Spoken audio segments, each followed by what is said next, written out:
That was the record before us, and here we are, pre-recorded, because we did this a few weeks ago, because we're not here at the moment, are we? We're away in that. I'm Ricky Gervais, with me Stephen Merchant. Hello there. And Karl Pilkington. He's not actually with us. No. He'll be in some of the best-of clips that will be coming up shortly. Yeah, this is just us, isn't it? This is just us. We did this, when did we do this, Rick? A couple of weeks back. Hold on, what is it? What It's the 27th today. Yeah, I enjoyed Christmas. I loved Christmas. I loved Christmas. I had a great time. What did you get? Loads of presents. So did and I. I'm glad they made it to number one. I'm really glad. Stroke, he, she. Yeah, I'm really glad that the pop idols, Cliff Richard, Westlife, made it to number one. Bo Selector. Yeah, just delete that. Yeah. Okay, well, we're going to play some of the best of, some of the greatest moments of the last 3 weeks. Yeah. Ever heard on XFM 104.9. What about this? Do you remember this one? Oh, which one is it? All right, so here's the first bit. When we were talking to Karl in the week, things we're talking to Karl is that you come up with something that's sort of like quite innocent, and he goes, well, once, right? And you realise that it's comedy dynamite. Yeah. He doesn't know it, but we want to go save it. And he let out, you were filling in a form, weren't you? It was all like your girlfriend thinking you're a div. And it's happened before, isn't it? Because she came home and you'd filled out a form to get a job once, hadn't you? Yeah. What was that for? Granada Telly. And on it... Well, let Karl explain. Yeah. You see, this is what annoys me with job applications, because rather than just saying, do you want the job and what can you bring to this business? Yeah. Do you want the job is a good one. Because the thing is... That's sort of the one for the boys. No, listen, right? Because if they say no, I don't think they want the job. Yeah, but listen. Go on. I mean, I presume with what you do, you have to take people on and stuff. What, in a fight, you mean? You know what I mean? Yeah. And I think it's more important that you're willing to graft and put the hours in. Sure. Than say that, you know, you did well at school. Yes. Sure. Because if I wanted to, I could have done well at school. Of course.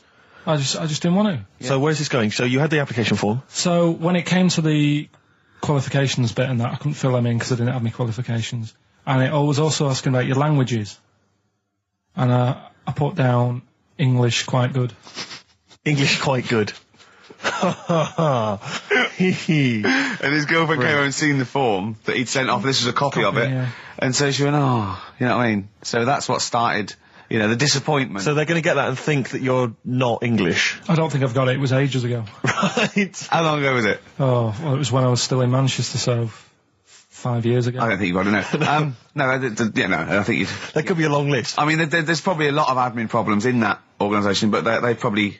But what I meant by it is that, you know, I can speak English, but I don't know all these long words that people use all the time. Yeah. Oh, God. Oh, can I just tell this quickly? In the week, I'm talking to you now, the listener. Usually I don't. Yeah. Karl said, about embarrassing him on air and that, and he's worried about his education, and he was worried about not knowing long words. Like, we come up with any long words. And he said, no, I was scared, you were going to ask me something about, someone, and he's Eastern European leader. His surname is Milosevic. And Karl said, so I learnt it this week, and learnt it so you can't catch me out in case you say. I said, what? And he said, he thought about it, and he went, Flobodan Milosevic. Got the surname right, though, didn't he? So what's his name? Right? What's his name? That's how Bill and Ben would address this leader. How would they have said it? Flobodan Milosevic. What's his name? Slobodan Milosevic. Yeah. Well done. Chris Campling did a review of the show. Right. And basically said that Karl Pilkington is a creation of Gervais and Merchant. Well, if only that were the case. He said, he started off saying he liked the show. Yeah. He was excited. He said it was a good show. A lot of the jokes... I'm already questioning his critical faculties. Yeah, exactly. And basically said that we didn't contribute much, or seemingly didn't seem to contribute much, and we couldn't sort of like ad-lib or anything. We just laughed at, particularly me, laughed at Karl Pilkington, who was coming up with some, you know, quite funny stuff. Yeah. Right? But then he does a twist on it. He goes, but the thing is, we're the puppet masters. He's a created person. We've created the persona Karl Pilkington for our own amusement. Right. He bases this on simply that we talked about... What was it we talked about? The Chinese not aging well, and he heard him talk about that on my DVD. But clearly I say, Karl, remember when you were talking about that? It's a news, or remember in the week, and so he thinks it's all scripted now. Imagine if this show was scripted. I'd be ashamed. Yeah. If this show was scripted, I would send back the BAFTAs for the shows the actual shows we've written, and I would say... I'm not having a go at Chris Campling. He's nice about our other work. He likes The Office, and he likes my stand-up and everything, and he likes the show, but he's saying... Because we're not spontaneous, we scripted this and invented Karl. So he's like, you know, we've invented another Gareth. If we had created Karl, I would not have squandered a character that good on this poxy radio station. Absolutely. Also, does he know that we spend about 3 months on half an hour script? So how long does 2 hours of drivel? But the main thing is, as if this could be scripted, it's dreadful. It's shocking. Or maybe this is scripted. Hang on, you've lost me there. Let me just check the script. Maybe Chris Campling does not exist. Maybe I've made him up. I don't know what to believe. See, the name doesn't wash with me. What was his name? Chris Campling. Sounds odd. That's something that I made up, isn't it? Campling's almost like a joke. It's almost like a gay name, isn't it? Oh, he's a Campling. So I think this is scripted. Yeah. I think I've probably made this whole link up, and Karl is a creation. Campling, that's not a real name. No. I made it up. I should have come up with something better. Yeah. Sorry. Down to the River by Bruce Springsteen on XFM 104.9. So, that little fella in the Times thought Karl was just a puppet. We created him. He's an actor. What's his actor's name? Brent Hogwell. We got him from a Spotlight. Brent Hogwell.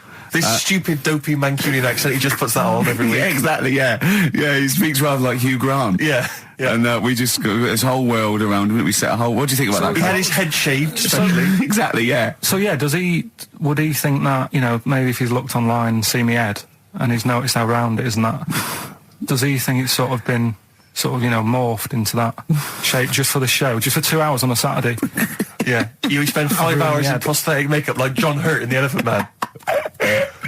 Everything about him was made up. Yeah. We created him, because I remember coming up with Auntie Nora. Oh, yeah. You said, Rick, we need another character. I said, what about giving him an Auntie Nora? Doesn't sound convincing, I said. Yeah, and you said, what is it about? I said, well, I don't know, she farted for 5 minutes and she's got a fanny like a split tennis ball. No one's going to believe that. Yeah.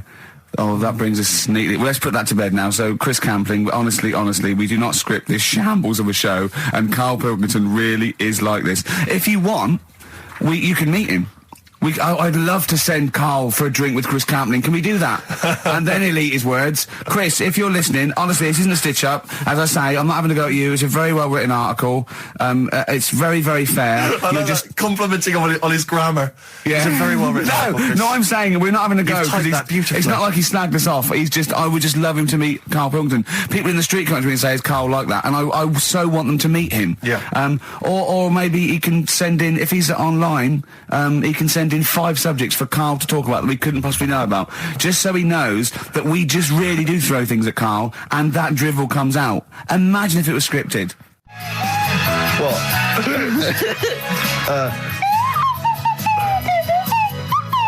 Someone's left one of those little things in here. It's brilliant, isn't it? It's amazing. What are they called, those things?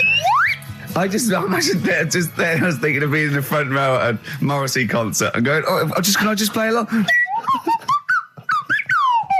They are brilliant. I don't know what kind of sound that is. I don't know. It's only used for when Kenneth Williams sees someone undressing. Yeah. That's the only time that is used, that noise. Exactly. That is brilliant. But it's like it was specially created for the Carry On films. Yeah, we need... I don't know what it is, but we need something when I walk in and see someone changing. Well, what about this? There is a light that never goes out by the Smiths. I phoned Karl up in the week, and I said, what are you doing? He went, well, even though it's one of my days off, I'm just doing some research on the web. Found anything that said, I'm doing science. And then he said, you can get wigs for dogs in Tokyo. That's his scientific fact. And I went, what do you mean? Dogs, if they need a wig? I said, if they need a wig, what? Dogs going bald? And he went, like, this is fine to him. He went, it's a stressful city, Tokyo. The world's all right with Karl. He's always got an explanation. I've only ever seen him confused once. When in Edinburgh, he looked out of his window one day and he saw a bloke putting a parking ticket on some rubbish. Yeah. And that genuinely confused him. Yeah. He couldn't work out, could you? It's a bit weird, isn't it? And the woman breastfeeding her 8-year-old child, you didn't like, did you? I don't like that. But what's the name? Animals with wigs. I kind of thought, after I put the phone down to you, I kind of thought about it, thought, yeah, it's a bit daft, that. Are you sure he's not the ageing pop group? No. The Animals? But when you think, have you ever seen, like, a bald pet? No. It's weird. What do you mean? Because my mum, we had a cat. We used to get through loads of cats because we lived on a... Oh, God, it started early today, isn't it? What do you mean you got It's through only a lot 10 of cats? past 1. What are you doing? No, Running a restaurant? We lived on... Oh, God, what do you mean? No, we lived on like a main road. Oh, yeah. Right? So Yeah. we used to get through a lot of them. My dad It was kept their saying, risk. stop wasting money, it's not Stop good. wasting money, not wasting cats. Right, so anyway, we had this cat that was ill all the time. And It's just bag of nerves, probably. Yeah, malingerer. Yeah, I'm terrified. I'm going to which house? Rome. Oh, God, bloody hell. Rome. Don't let me go to the Pilkingtons. and it, for some reason, it kept being sick all the time. Right? Yeah, that is nerves. That's definitely nerves. So my mum kind of thought, I've had enough of this, and she shaved it. Whoa. Whoa. Now, I know you're not vets in your family, but what correlation did your mum think there was between you being sick and shaving it? Because it kept being sick, and it was a pain to wash, because it kept getting So caught she up. wanted a dry wipe cat. So Why didn't she just varnish it? What? it's weird. It's weird. though. So now he's cold and sick. No, but not all of it. She left sort of the back half, but sort of from its waist, sort of. I love that. Shave it because it's sick on itself. And That is it was the genius. weirdest looking thing. I mean, normally I like cats. I'm always like giving yours a stroke on the head and that. Yeah. But as soon as she did that, it was like, oh, Yeah. can't touch it. And then So now it's sick, cold, and hated. Yeah. Carl. It must have, the other cats must have been taking the mick out of it constantly. It's just making things worse. I'm hoping that it got run over and was put out of its misery. no, I think it got all right, that one. Or is that yeah, it did get run over. It did. Oh, God. Oh, dear. How many cats do you say you've got through? I'd say whilst I was living at home, I mean, it's still on the increase even though I'm not there. So whilst I was there, probably 5. God. Wow. Oh. Yeah. And were you upset each time, or you just got used to it? It's one of them things, isn't it? Like I've said before, when you first see something, it's a bit of a shock. Do you know what I mean? It's like the Elephant Man or whatever. Yeah. First time you see him, it's that sort of, oh, look at that. Do you remember the first time you saw Steve? No, I'm not being funny. Do you remember the first? Yeah, but I've said this before. It's always, then you get used to how people look and you don't... No. I'm going to burst. You have to play a record. No, but... Because I just see Steve's face. No, but I've got used to it. Shut up. This is XFM 104.9. I'm Ricky Gervais with me, Stephen Merchant. You're listening to the best of, basically, Karl Pilkington. Check, because there are rules in place, aren't there? Yeah. There was a big bust up in the week. I'm only allowed to wind him up. I'm not allowed to wind him up socially now. I'm not allowed to... What am I not allowed to do socially? I think squeezing the head, socially, has been crossed off. Right, okay. And I agreed to that because it got to a head where, Carl was really upset and he was thinking of just giving it all in, weren't you? Yeah. Yeah. Why was that? Because you were just winding me up too much. Yeah. I mean, do you want to bring it all up again? I don't mind. What was I doing? It was just... I should say now that there was a conversation where we were all sort of really walking on eggshells. It was frosty. It was a conference call, and Carl was on one end. And I'll tell you, I was very much a mediator. I was very much a UN mediator. What do you think of that, Carl? It was difficult to sort of keep it serious when I'm saying stuff like, I'm sick of you putting a Burger King bag on my head. Do you know what I mean? Yeah. There's a part of me that's like, I can't believe we're doing this. What I like about it is that I'm laughing and going, well, I won't do that anymore. And he's going, you can still do it on air. And like today, I came in, I went to squeeze Eddie, went at 1 o'clock. I love those rules. Yeah. I love those rules. Well, between the hours of 1 and 3 on a Saturday, you can squeeze his head, you can put a Burger King I bag on his... can't wait. It's terrible. Oh, But dear. that all started last week as well, really, because I got in a bit earlier to do an edit for you on some track that had swearing in it, right? Yeah. So I get in early, he comes in, first thing he does is go to sort of squeeze me head. And my reaction was, not now, do it later. As if it's all right to do it later. So that's kind of what made me think this isn't normal. We should just point out, when we say squeezing your head, what exactly does that mean? I put my hand on the front. I do 2 experiments, right? Yeah. One is the side, because you can crush an egg sideways, so I think that's more dangerous. Right. And I actually put my elbows out, and I pressed like a vice, and I really go for it until it really hurts. And the front one it shouldn't hurt so much, if my experiment's right. I don't know. Well, it was all this that sort of, built up. Sure. And the research that you're doing there, Rick, is that going to be available online at some point? Well, that was the problem. That's what I was saying to him, because it kind of started last week.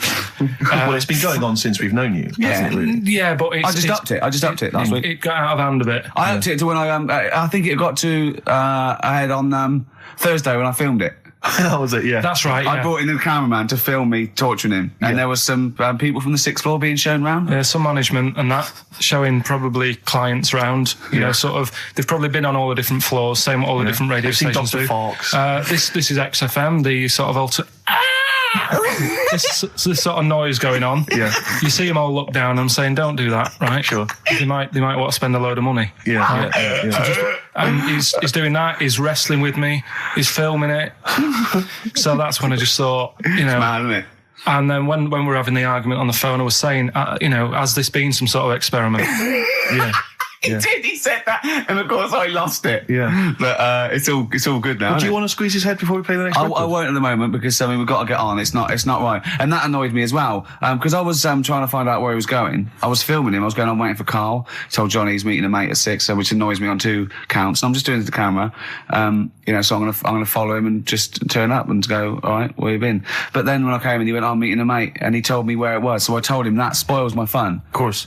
Because you'd want to just track him down. I don't want him to like it. Yeah. Which is pulled the rug under my carpet now that he's going to let me do. Do you know what I mean? It's just, it's a little bit annoying. Right. Is this talking about diets and stuff? Right. Go on. They've come up with a drug that they tested it out on a mouse. Right.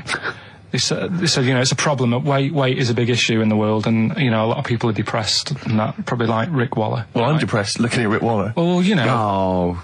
I mean, you could sort out Rick by, Jono is an old man, he's got loads of money. He's not old. No, but he's getting on a bit, right? He's about my age. Hang on a minute. What I mean is he does his own shopping, right? So I bet it's hard. What do you mean? Because he's like, how old is he? 35. Right? He's got loads of money, he does his own shopping, so when he goes to the supermarket and he passes, the sponge cake section, it must be tough when you've got loads of money to burn that you go, just one more. Yeah. One more. Look, we are getting close to libel here, I think. No, but I'm saying how it is, because I've tried, losing a little bit of weight. Have you? And it is difficult when you're in Waitrose and you see a little chocolate muffin and you think, well, one more and I'll do without... Do you like a little chocolate muffin now and again? Well, yeah, right. Is that your favourite thing? So the thing is... Let him finish his point. So the thing is, right, now with Rick, he lives at home with his mum, so why doesn't his mum just say, I'm going to buy less this week, and if you eat it all, you're not getting any more? Yeah. That's all that... Does he live with his mum? Sharp shot? I bet he does. So you don't actually know if this is true or not? No, but anyway, right, so this drug they've come up with... They've tested this on mice, haven't they? They've tested I'm worried if they haven't tested it on mice. Thank God for that. It's definitely been tested on mice. Definitely. They fed a mouse a load of cake. Yeah. Right? And it went a little bit chubby, and he said, right, stop a minute. And then they gave it this drug that makes you lose weight. Yeah. And its weight went down, but the only bad side effect was its eyes were popping out. Well, that seems to be fine then. Let's give it to Jono. There doesn't seem to be any problem. Oh, Rick should get some of that. Yes, Struth, Doc, look at these. Oh, Jesus, Jono, your eyes are popping out. That happened to the mice. Sorry? That happened to the mice. But what do you mean? That's the option. What do you mean that's the option? So I love the fact that your choice is either be like a fat, happy man who has the odd sponge cake, or a stick man with eyes on stalks. I mean, Steve's chosen that. All right, calm down. I thought we were slagging off Rick Waller and fat people. Sorry, Let's mate. have a go at the fat people before we start on me, Rick. Yeah, no, I didn't. I forgot. I mean, it's like... Yeah. Because I've got some issues and body issues. I know. But Rick Waller's grotesque, Yeah, sorry about I'm that. just a little bit weird. I mean, do you know what I mean? Yeah, should we play a song and... Well, I'm just a little bit offended. That's upsetting. Karl, have you ever logged on to Friends Reunited? It was the site that everyone was talking about last year. No. Are you aware of the concept? I've heard about it, but there's no one from school who'd want to see it again, really. So basically, for those that don't know, you have to log onto his website, and then it helps you track down your old schoolmates if they've also logged on and stuff. And we took the liberty, really, of looking on the Friends Reunited site and typing in your school and trying to track down any of your old mates. We didn't get in touch with any of them, don't worry. We didn't do that. We're not going to surprise you with them now. No. But I was just interested to know, like, some of your thoughts on some of the names that I could run past you. I mean, these are people from your year. Just tell me if you recognise the names. Sarah Morris? God, yeah. Remember her? Go on, you're grinning, what's the thought? Go on. No, just, she was alright, she was a popular one. What does that mean? She was nice. Yeah. Okay, okay, what about Darren Buckley? He was one of my best mates. Was he really? Yeah. Seriously? Yeah. What do you reckon he's doing now? Do you still keep in touch? When my mum and dad were still in Manchester and they had a butty shop, he used to go in because the bookies was next door. I don't know why you paint a picture. If you did this in your history exam, Carl, you will walk it. Go on, so your parents had a butty shop, there was a bookies next door? Yeah, and he liked having a bit of a gamble, so he used to, I think he works for some insurance company. Do you think that his fiancée Beth knows he's got a gambling problem? Or that his 2-year-old son Lewis? No! Yeah, they live in Cheadle Holme. Hume. Cheadle Hume.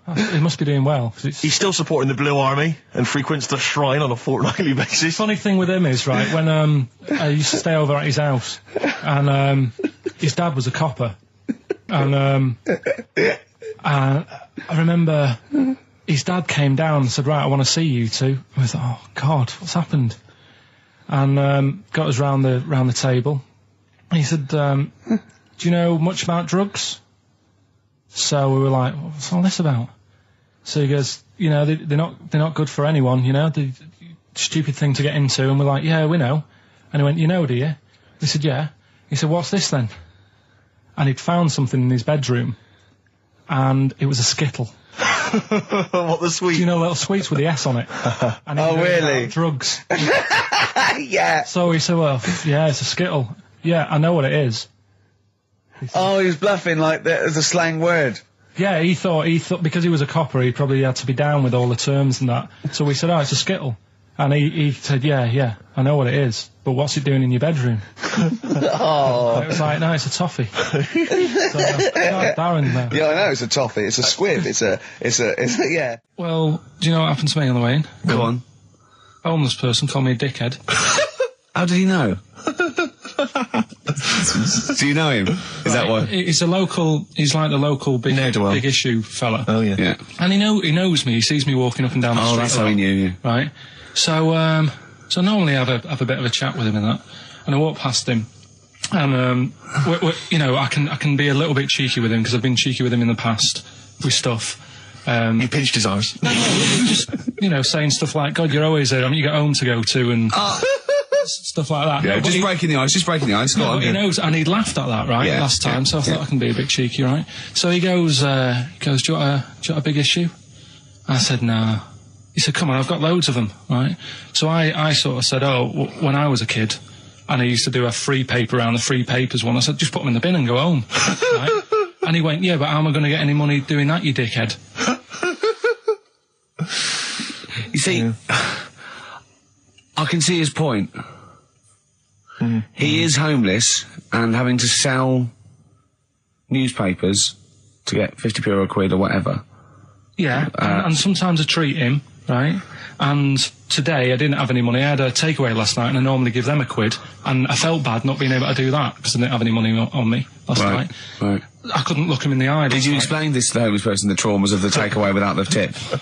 Did you explain that, you know, you've had it hard as well? I go, look, you don't I know had food delivered to my warm flat. Yeah, it was a nightmare. You don't know what that's like. You don't know what the trauma is because you can't have food delivered to your flat because you haven't got one. So please don't look at me like that. You should have said. But most people ignore him. At least I gave him a bit of acknowledgement and sort of... took the mic. Yeah. I didn't think I was just was being friendly. No, I know. You got to be careful with the homeless because this is true, and this is you know when the clocks went back recently, so you got an extra hour in bed. Yeah. And I was at Cash Point with a friend of mine, and there was a homeless person sat by the Cash Point, and you know, we would get some money out, and she said spare some change, and my friend sort of, he's a bit awkward, he's just trying to make conversation with her. He went, oh, clocks go back, extra hour in bed. Oh no. I gave her £2. I felt so bad. He didn't do it intentionally. He didn't realise what he'd said. Just making conversation. It's tricky making conversation with the homeless because there's so many areas you've got to avoid. You know, what was on the telly, Yeah. You know. Although I get recognised by homeless people and think, are they? I don't know where. Well, you got to remember that's very much your demographic, Rick. Yeah. You know, Dixon's people who window. watch TV I'm through very the window of big on- Dixon's. Yeah, in Dixon's. Yeah, there was Ricky Gervais is on. Yeah. Pop the Well, telly on. they can smell the alcohol on you. They think you're one of them. You're listening to the best of, basically, Karl Pilkington. Lloyd Cole. She's a girl and I'm a man. Good that, innit? On XFM, 104.9, Ricky Gervais, Steve Merchant, Karl Pilkington. As ever, Rick, there's always someone who steps in to defend Karl. Okay, what is the defence? What is the defence? Here's an email from Scott Coomer. He says, Karl is actually right. I've got an A-level in statistics and probability. It doesn't matter how long they have and how many monkeys you have. You cannot guarantee they would type the complete works of Shakespeare. Infinity makes it probably they would get it right, but not definite. Yeah. Well, yeah. Yeah. That's what I was saying. No, you weren't saying, Karl. You don't understand it. Infinity sort of sorts it out. That if they do anything, they'll nearly do everything, won't they? No, I mean, they'll give it a good shot. No, that's not the point. But the I'd point be is surprised if they did one page right. Right, listen. It's not to do with consciousness. It's not to do with them aiming. They are just bashing away at the keyboard. It's like they're used to show that there isn't consciousness. They chose the chimpanzee because it can type, presumably, hit the keyboard. It's because they hadn't come across you at the time. Yeah. It's to take out thought out of it. It's to take out reason and trying, right? It's just random. They're saying that if you typed enough things, if the computer was left typing everything, if you left it for an infinite amount of time, and they chose Shakespeare because there is meaning behind it, and it's difficult to get it exactly right, to show you that Infinity would come up with it's not just Shakespeare, it's every novel. It's everything. Fairly eloquent there from Gervais. A quick riposte, please, from Karl Pilkington. No, I'm just saying, what I don't understand, if it hasn't read it, then how does it know where it's going? Listen, right, listen, right, Can I just explain to people, right? Some people have said, why are you cruel to Karl? He drives me mental with things like that. What do you mean, well? Let me just take a breather for a How do moment. I do your editing? He keeps coming in the week. You know that I work here properly, in the week, don't I? Yeah. I've got a proper job, Yeah. Should be 9 to 5, but I normally get in at about 8 o'clock and work. A lot of about people getting 8 o'clock. Working hard, trying to do my job. 3 times this week, I've been rushing around. I walked past my little studio. He's sat in there, all right? Now, because I've got this sort of job, I can get away with it. I said to him, if I was a doctor, would he keep coming to me practice? If you were a doctor, there'd be severe problems with the NHS. Imagine that. The standards would have lowered so much if you can arrive at the hospital, you're a We'll doctor. pop in, I'll go to lunch, don't we? We have a little lunch break, don't we? I go, come on, let's go now. He goes, I'm busy. I go, come on, let's go now. He's going, you're doing me head in. Well, when I was talking about the monkey conundrum with Karl, he said to me, right, if I had a day off work, and I was, say, watching the TV, and with one hand I was typing a typewriter, would I type Shakespeare? I mean... Yeah, but you see, there's certain things. We were talking a little bit about this stuff the other week, weren't we, when we said, you were going on about Einstein, and I said he's not that good. E equals MC squared. It sounds good, but I've never used it and that. Right? I've never used it! You haven't used 2 and 2 equals 4, Karl! The fella with an apple fell on his head. It could have been anyone sat under that tree. Do you know what I mean? It's just annoying. Lucky. And It just happened to be a genius. Newton gets all the credit do you know for what his I mean? laws of the universe. Well, other people were working whilst he was having a lunch break under the tree. So in a way, it's like he didn't deserve to have that success story. Again, forget the apple and the tree and whether he was sitting down having a lunch break. It's totally irrelevant. Yeah, but what I'm saying is there's certain things that will just happen. It's like, I think we were talking when we were out eating the other week. We were talking about Noel Gallagher. Well, this is reason the monkey discussion came up, right? Noel Gallagher... I don't know what to say. I don't know what to say. Rick, I don't want to misquote Noel. I'll be like Herbert Lom in Clouseau. I'm going to get a twitch whenever he opens his mouth. I don't know where to start with some of his statements. Well, as I say, this discussion began because we were talking about a quote that Noel Gallagher supposedly gave. Now, I don't want to misquote Gallagher, but the gist of it was that he said, had I... written Wonderwall or whatever, instead of the Beatles writing Strawberry Fields or whatever, I'd be the one that was considered the great songwriter and it wouldn't be the Beatles. It's just the fact that they came first that meant that they get all the credit as being the greatest band I in the don't know world. where to start with that statement either. I mean, that's Gallagher's thing and he's, well, whatever. We know what we think of that. What was your point, Karl? You agreed with him, didn't you? Yeah, I reckon right? Do you know we've talked about putting a baby in a room before and it'll know what colour it is and stuff? If you've got a room that's painted red, right? But forget that, because that's going to confuse Hear him out. Listen to me. Say if they did some new TV show, right? Like, what's that film with Jim Carrey in where The Truman Show. The Truman Show, right? So they make up a little room and some woman has some kids and you say, right, let's put the kids in this room, and they don't know what's going on outside. They don't know anything about, like, EastEnders and that. It's like their little world, right? They don't know anything that's gone on. How could a child survive without EastEnders? Right, listen. So you sat in the room, right? And then when they're all asleep, right, Wait for this bit. someone Have you heard this? Yeah, bit? wait for this bit. They're all in a room. Yeah. They're asleep. Yeah. someone pops in, puts a guitar next to the bed, right? Nips off out again. They wake up in the morning, and one of them goes, "What's this?" They don't even know it's a guitar because they've never seen one, right? They're talking English, though. Yeah. We just left guitar out of the vocabulary. Right. So There's plenty more to come. one of them will pick it up, and they'll go, "I don't know what it is," and they'll start strumming. They'll go, "That sounds good, doesn't it?" Give them a few weeks, they could come up with Hey Jude. Whereas, type in Shakespeare, a monkey that can't even spell, I see that. Listen, I can't answer it. I might come with you, Rick, if that's all right. We've got to sort out that Christmas special as well. Yeah, no, sure. I see that. I'm shooting off then as well. Cheers, Carl. In the week, I called Karl up. I said, "How are you, mate?" He went, "Not too bad." Now, as you know, his girlfriend's been away for ages, hasn't she? Covering the World Cup, the African Nations Cup. She's a sports journalist. Well, yeah. All right. Okay. I love the fact you're thinking, what does that mean? Like, well, she's not much of a journalist, Rick, to be honest. I've read some of her stuff. No, but she's not on air. She does stuff, you know. Yeah. Behind the scenes. Yeah. Sure. A lot of journalists do. You always want to make clear that you're not going out with Kate Adie. That's what you want to make clear, isn't it? Yeah. Now, so she'd seen none of the meteoric rise of Karl as a broadcaster. She's been away for the whole time a since you've sort of raconteur, become... a wit, Yeah. a cult figure, to be honest. And he hadn't told her this, so apparently he went home and she was sitting there, looking a bit grumpy. He went, "All right," so yeah. She went, "Should we go out then?" She went, "I'm not sure I want to go out with an idiot." Right? Oh, no! Yeah, and she went, "Loch Ness Monster. Why don't you just think, of course the Loch Ness Monster lives in Loch Ness." And she was giving a bit of a hard time. And she went, "That's why he said, "That's why I didn't tell her. I didn't tell her, really." Same thing happened when I was at school and I had to play drums in Little Donkey. I didn't tell my parents, right? But my dad turned up anyway. And what happened? He, How old were you, Carl? well, it was the school that I used to go to. Oh, yeah. Like, Oh, yeah. You went, you used to go to the school you used to go to? no, but what I mean is, on. I didn't go to secondary, did I? So I missed a lot of that. Sure. But primary, I liked. Oh, it was okay. all colouring in and stuff. Yep. And it was a Christmas play, and I managed to get a part in it. And, Did you audition? got a part in it, and I should have been playing the drums to the one about Kings. We Three Kings. Yeah. I was meant to be doing that, but Little Donkey came on, and it was one of the. What do you mean came on? That was like next up on the next song. Right. And it's one of them songs that you can't help sort of Tapping along to. Yeah. Do you know, like if I was to go Yeah, you'd have to finish it with...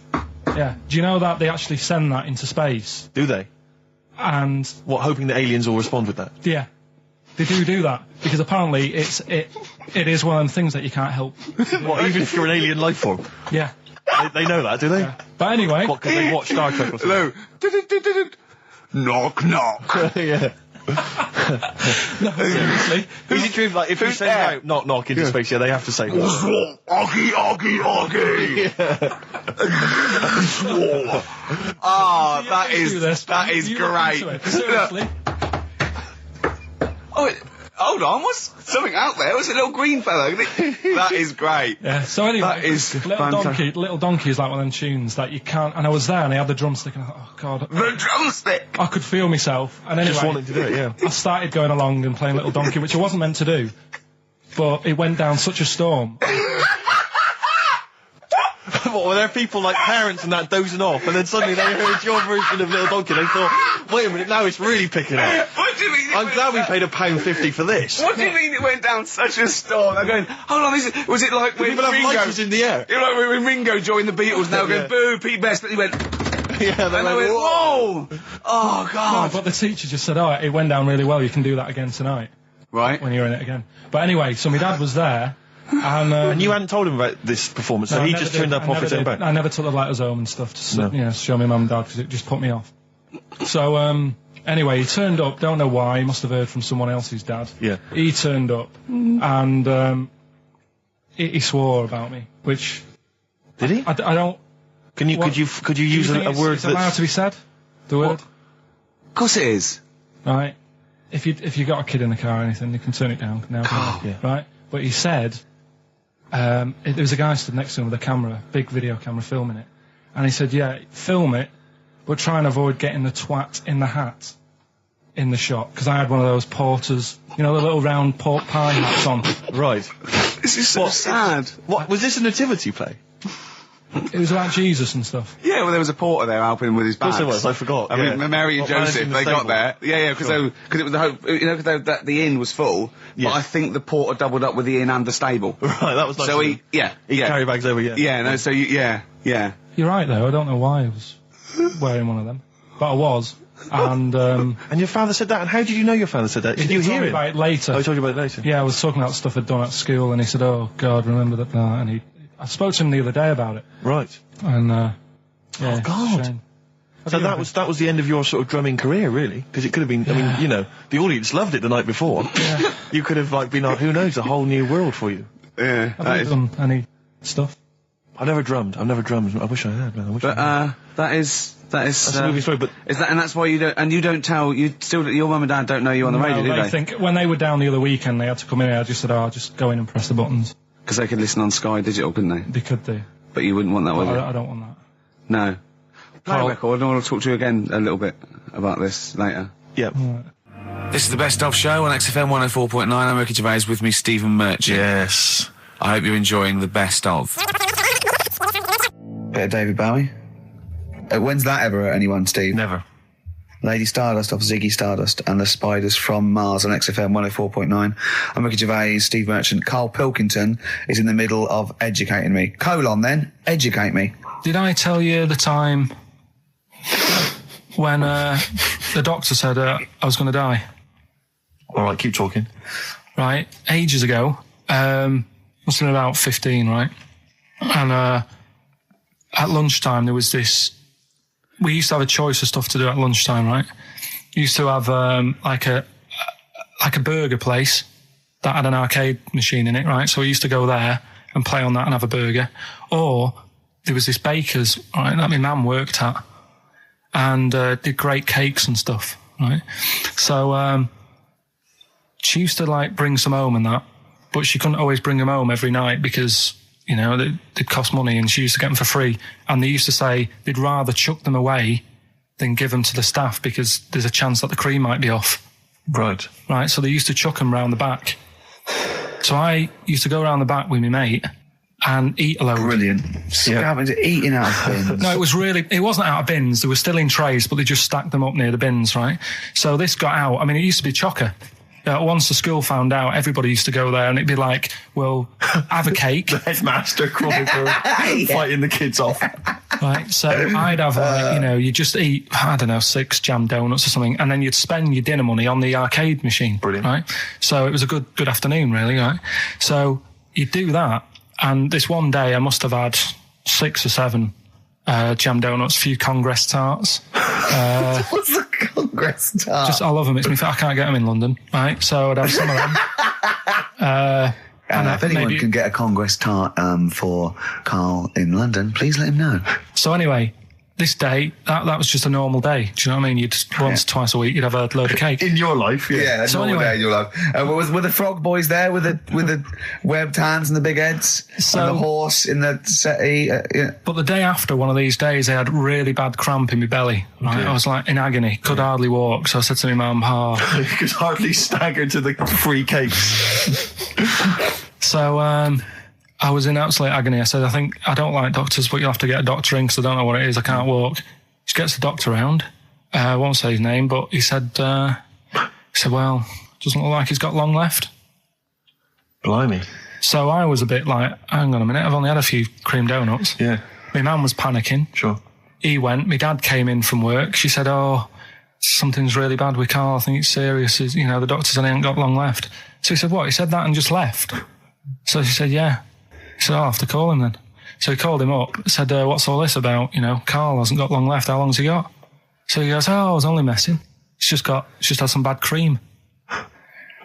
Can you believe that? Well, the thing is, I like the fact your mum didn't ask any questions. I know. She didn't go into detail. Can you explain more, doctor? No, I got a shoe off. But she doesn't. She doesn't like talking. You know, I don't want to diss you or your family, but I imagine if I was there, I'd have known the doctor was joking. Yeah. That's all I'm saying. I mean, I sound very arrogant there, but I imagine he went, "What's he been doing? Yeah, I had about 6 cream cans." "Oh, right. Oh, wow. He hasn't got long to live then. I'll see you later." Yeah. That's what I think the doctor did. Yeah. I just like the idea your mum just let him go. Yeah. Terrified, thinking, well, I'm not going to probe him. He's that's it then. Dad comes in. "Hi, honey, I'm home. Anything happened?" The doctor said Karl's going to die and then left. Did he? I'll call him. But anyway, that's why these sort of things fascinate me. Rockbusters. Yes. I don't want you to have monkey news right now, because we've just had a little story there. Sure.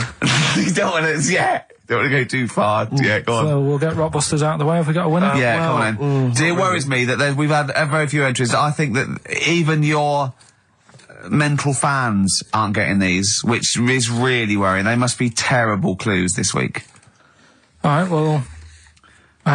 Has anyone got them right, Steve? I think there's just one guy, who I suspect has won in the past. Well, so what? Right, the first one. If you go out of France by boat, you might as well buy your fags when you're on that, because you'll get them a lot cheaper. Brilliant. Right? Yeah. BF. Yeah. Buy it ferry. Right? That's like... What? Buy on ferry.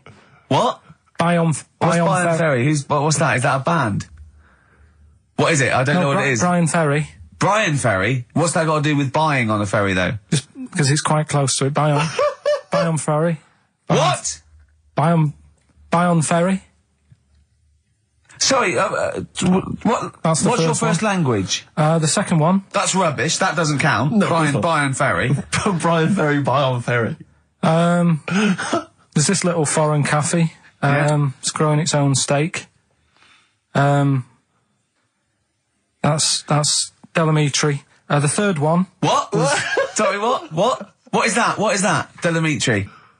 Delhi is a little foreign cafe. Yeah. A meat tree and that. A meat tree? A meat tree? What were the initials for that? Just D for that. Just D for that? Yeah. So not DA? So you didn't even give him a chance to get the group? Well, they got it. Well, no. No, they didn't. Right, it's the end. Go on, right. Go on. Delhi meat tree? Delhi meat tree. One word. D. Or any letter. They're growing their own meat. M's in it. Go on. Okay, so Bayern, I love Bayern Ferry. And Oxymusic was brilliant. I love Oxymusic. Go on. Can I just point out, Rick, that we've had David Bowie? Delhi meat tree. Yeah. I don't see why necessarily Aidan, who emailed in, why he doesn't get to win, because he emailed in dire steaks. Seems to me just as valid, as far as I can tell, but Delhi meat tree it is. And the last one, if there was a Jamaican fella on the Titanic... I'm looking forward to this. With a little bit of fear. Jamaican fella, if he was on the Titanic, he probably would have screamed this. Yeah. That's Christ de Berg. Oh, I don't know what to do. Stunning. So who's the winner? I'm not going to give it to anyone. I just don't... So what's the Jamaican bit got to do with it? Just the D. Just Christ de Berg. Say it again? No, I think they've worked it out now. Say it again? Christ de Berg. And who's that? What? Who's that? Who's what? Who's Christ de Berg? Chris de Berg. Who's the winner, Steve? Do you know what? I'm going to give it to Aidan, because he just treated you with nothing but contempt. Steve Martin emailed in again. He got the first two, and then the last one he just emailed, I neither know nor care about this answer. I'm tempted to give him each one. Do you know what you've done there, don't you? Go on. You've put the nail in the coffin of Rockbusters. I warned you for 3 weeks, and you sort of bucked your ideas up for a little while.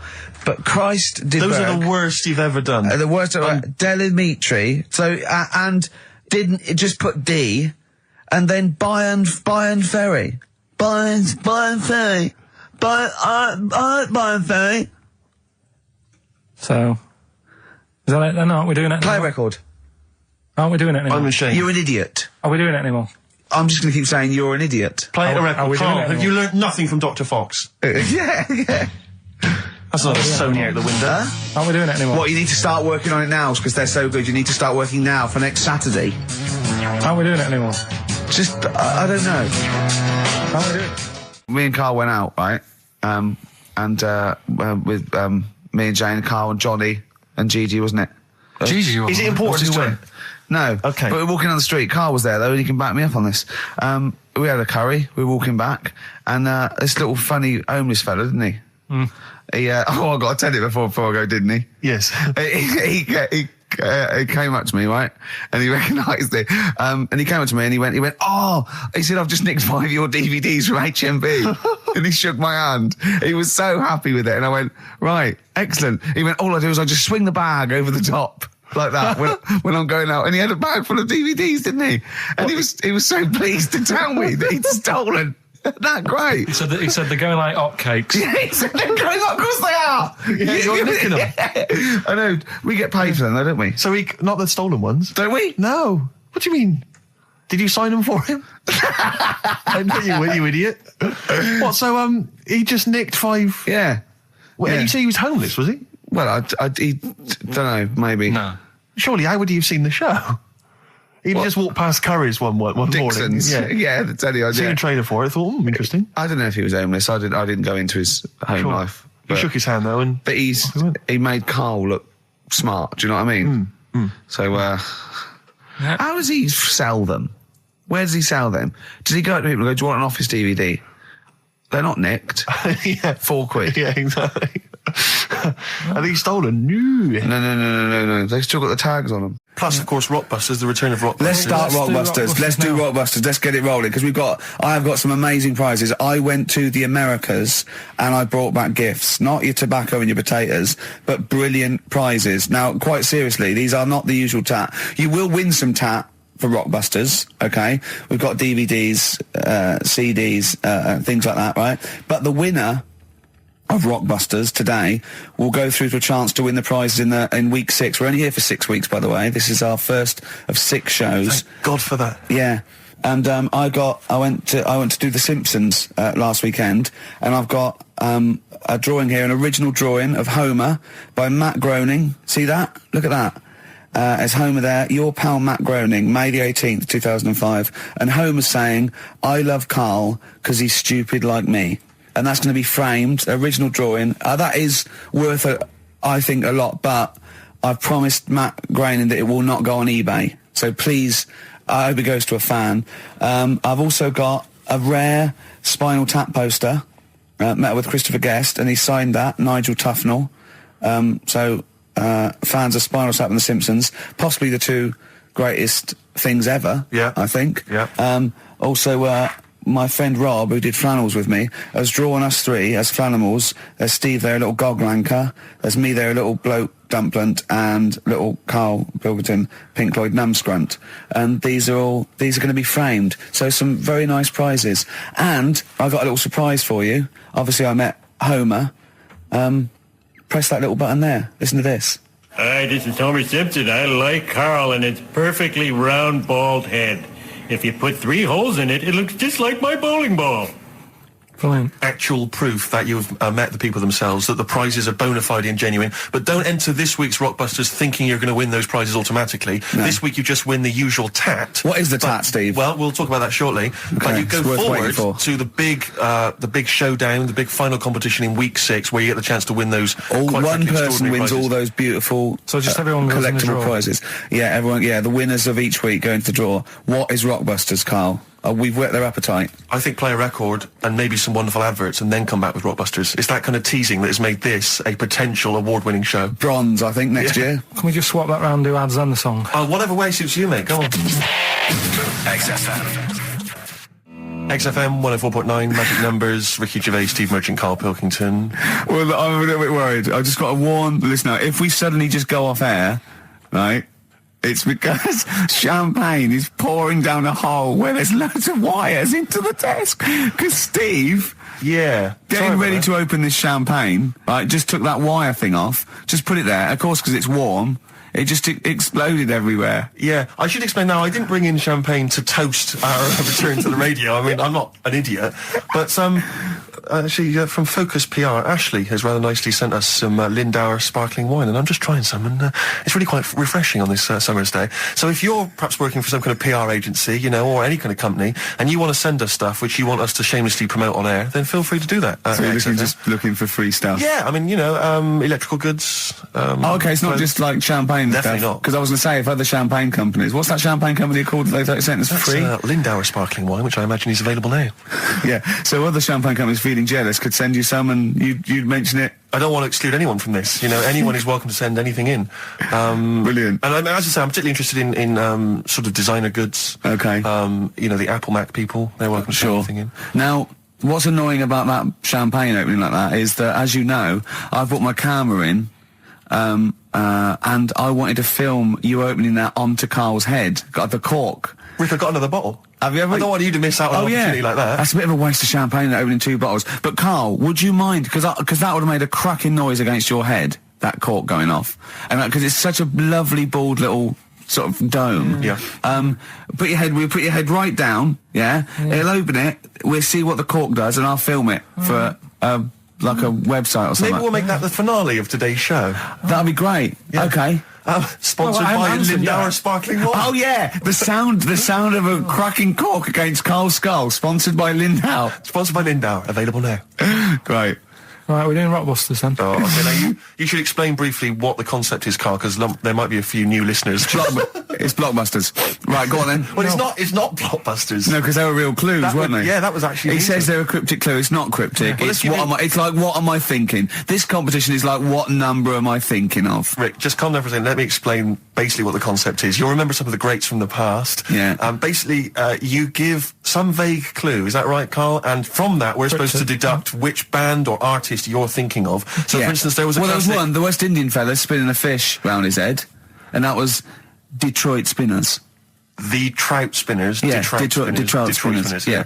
There's also what happens if you fall over into a puddle in Texas. Wet knee, Houston. Wet knee. That is the level of Carl's That's what you're clues. working with. But can I just say, there's no irony in this. Carl doesn't think this is quirky or kitsch or ironic. He thinks these could go on the Guardian crossword. Yeah. Right. Okay. This is the best stuff you can come up with. Yeah. Right. So there's 3 of them. Yeah. Right. I'll give you the cryptic clue not to help cryptic. you along. Well, it is. Yeah, and really. I'll give you some initials of the band or the artist or whatever to help you along as well. Yeah. 3 of them. This is on the text only. We don't want emails on this one. Just It's the one that gets the highest or the first one to get 3. The first email with 3 or the first one that is the highest. So if no one gets the third one, which I wouldn't blame you for, so if there's like 30 people that get 2, it's the first email that comes in that we pick, and they win a handful of tat, which would you like to go through? I'll search out the tat in a second. I'm not sure where it is, yeah. Good stuff. There's some DVDs and stuff there. It's not bad, yeah, but it means you go forward to the grand final in 6 weeks' time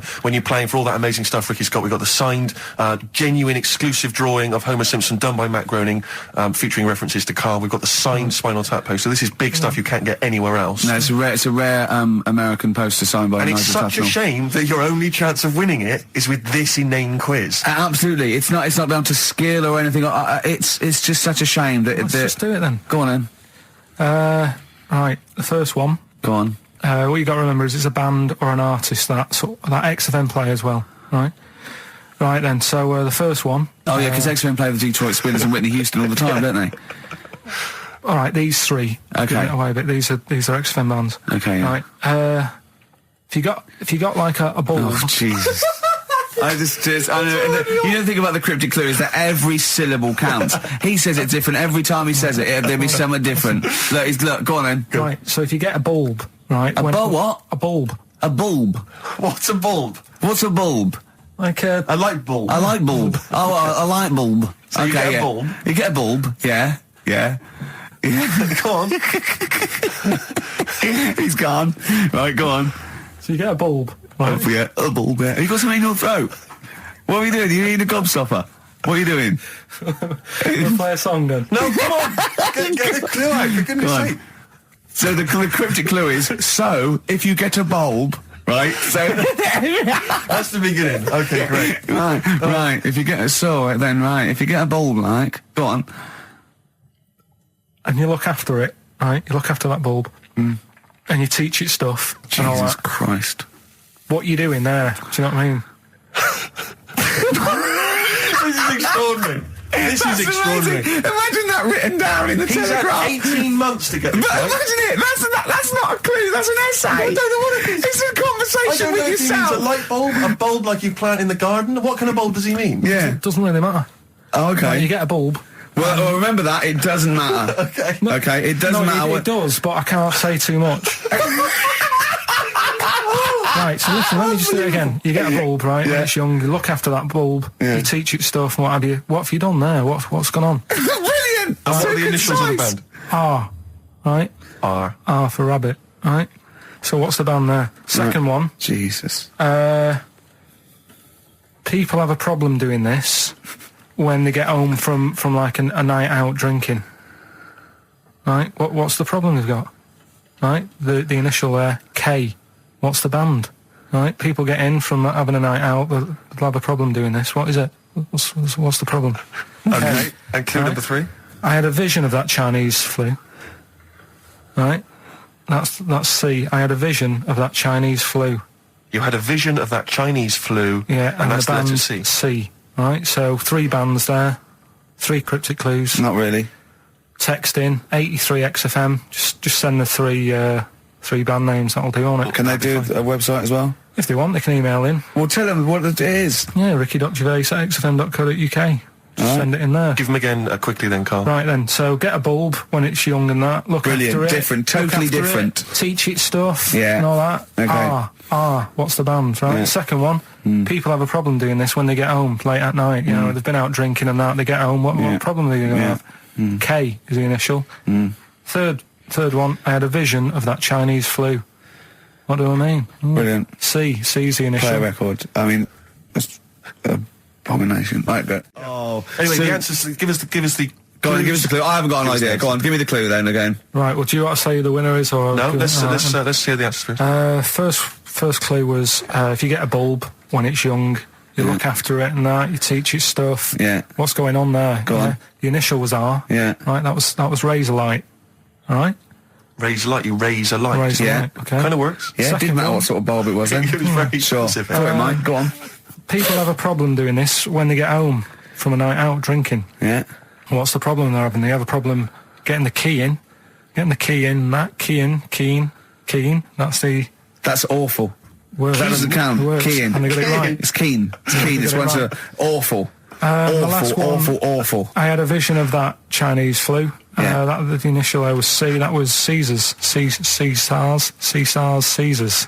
They managed to get that as well. I love the fact that even he knows they managed to get that as well. Did anyone get all 3?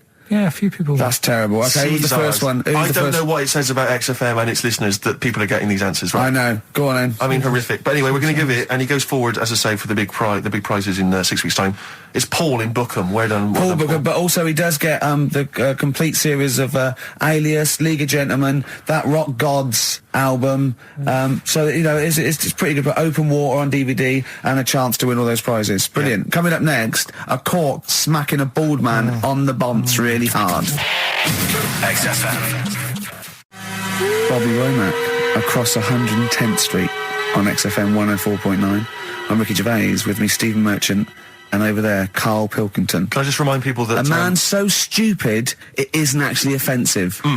I just want to put that out there. Yeah. Okay, good. No, just wanted to remind people that they can get in touch on the text, 83XFM. You'll need that text number shortly, because we're going to be playing Rockbusters very soon. Gav has texted in, and he says quite simply, what's happened to the webcam? All I can see is a bald monkey. Well... You're absolutely right. We'll try and get that sorted out for you. But we're rockbustering now. Should we do it now? Should we do it now? Set it up now. Okay, great. Yeah. So you should just remind people, Rick, particularly if they're trapped in Antarctica for the next 3 months, what this game is. Well, this is Blockbusters. Just totally ripped off, and the clues are bands and artists.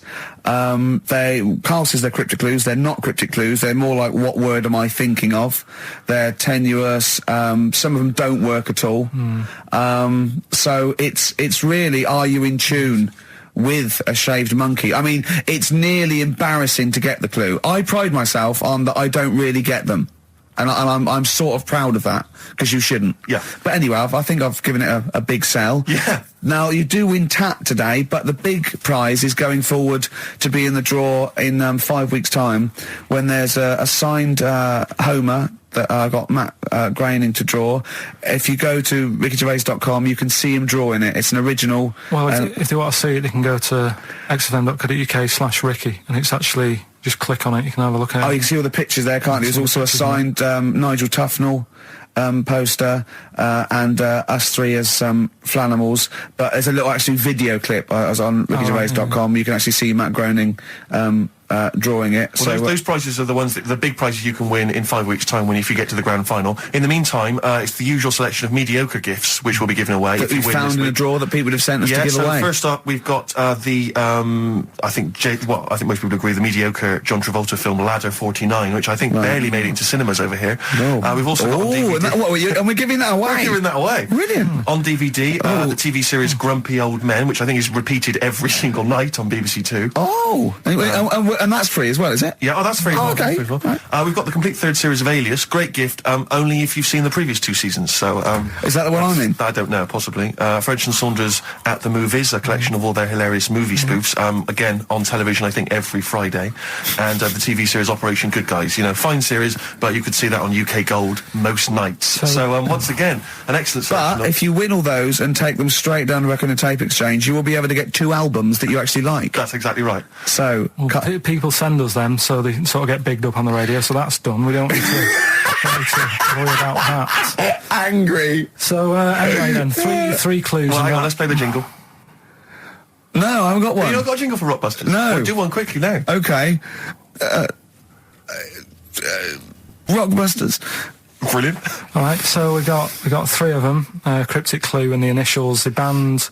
It could be a band or an artist. We've done all that, haven't we? Yeah. All right, first one.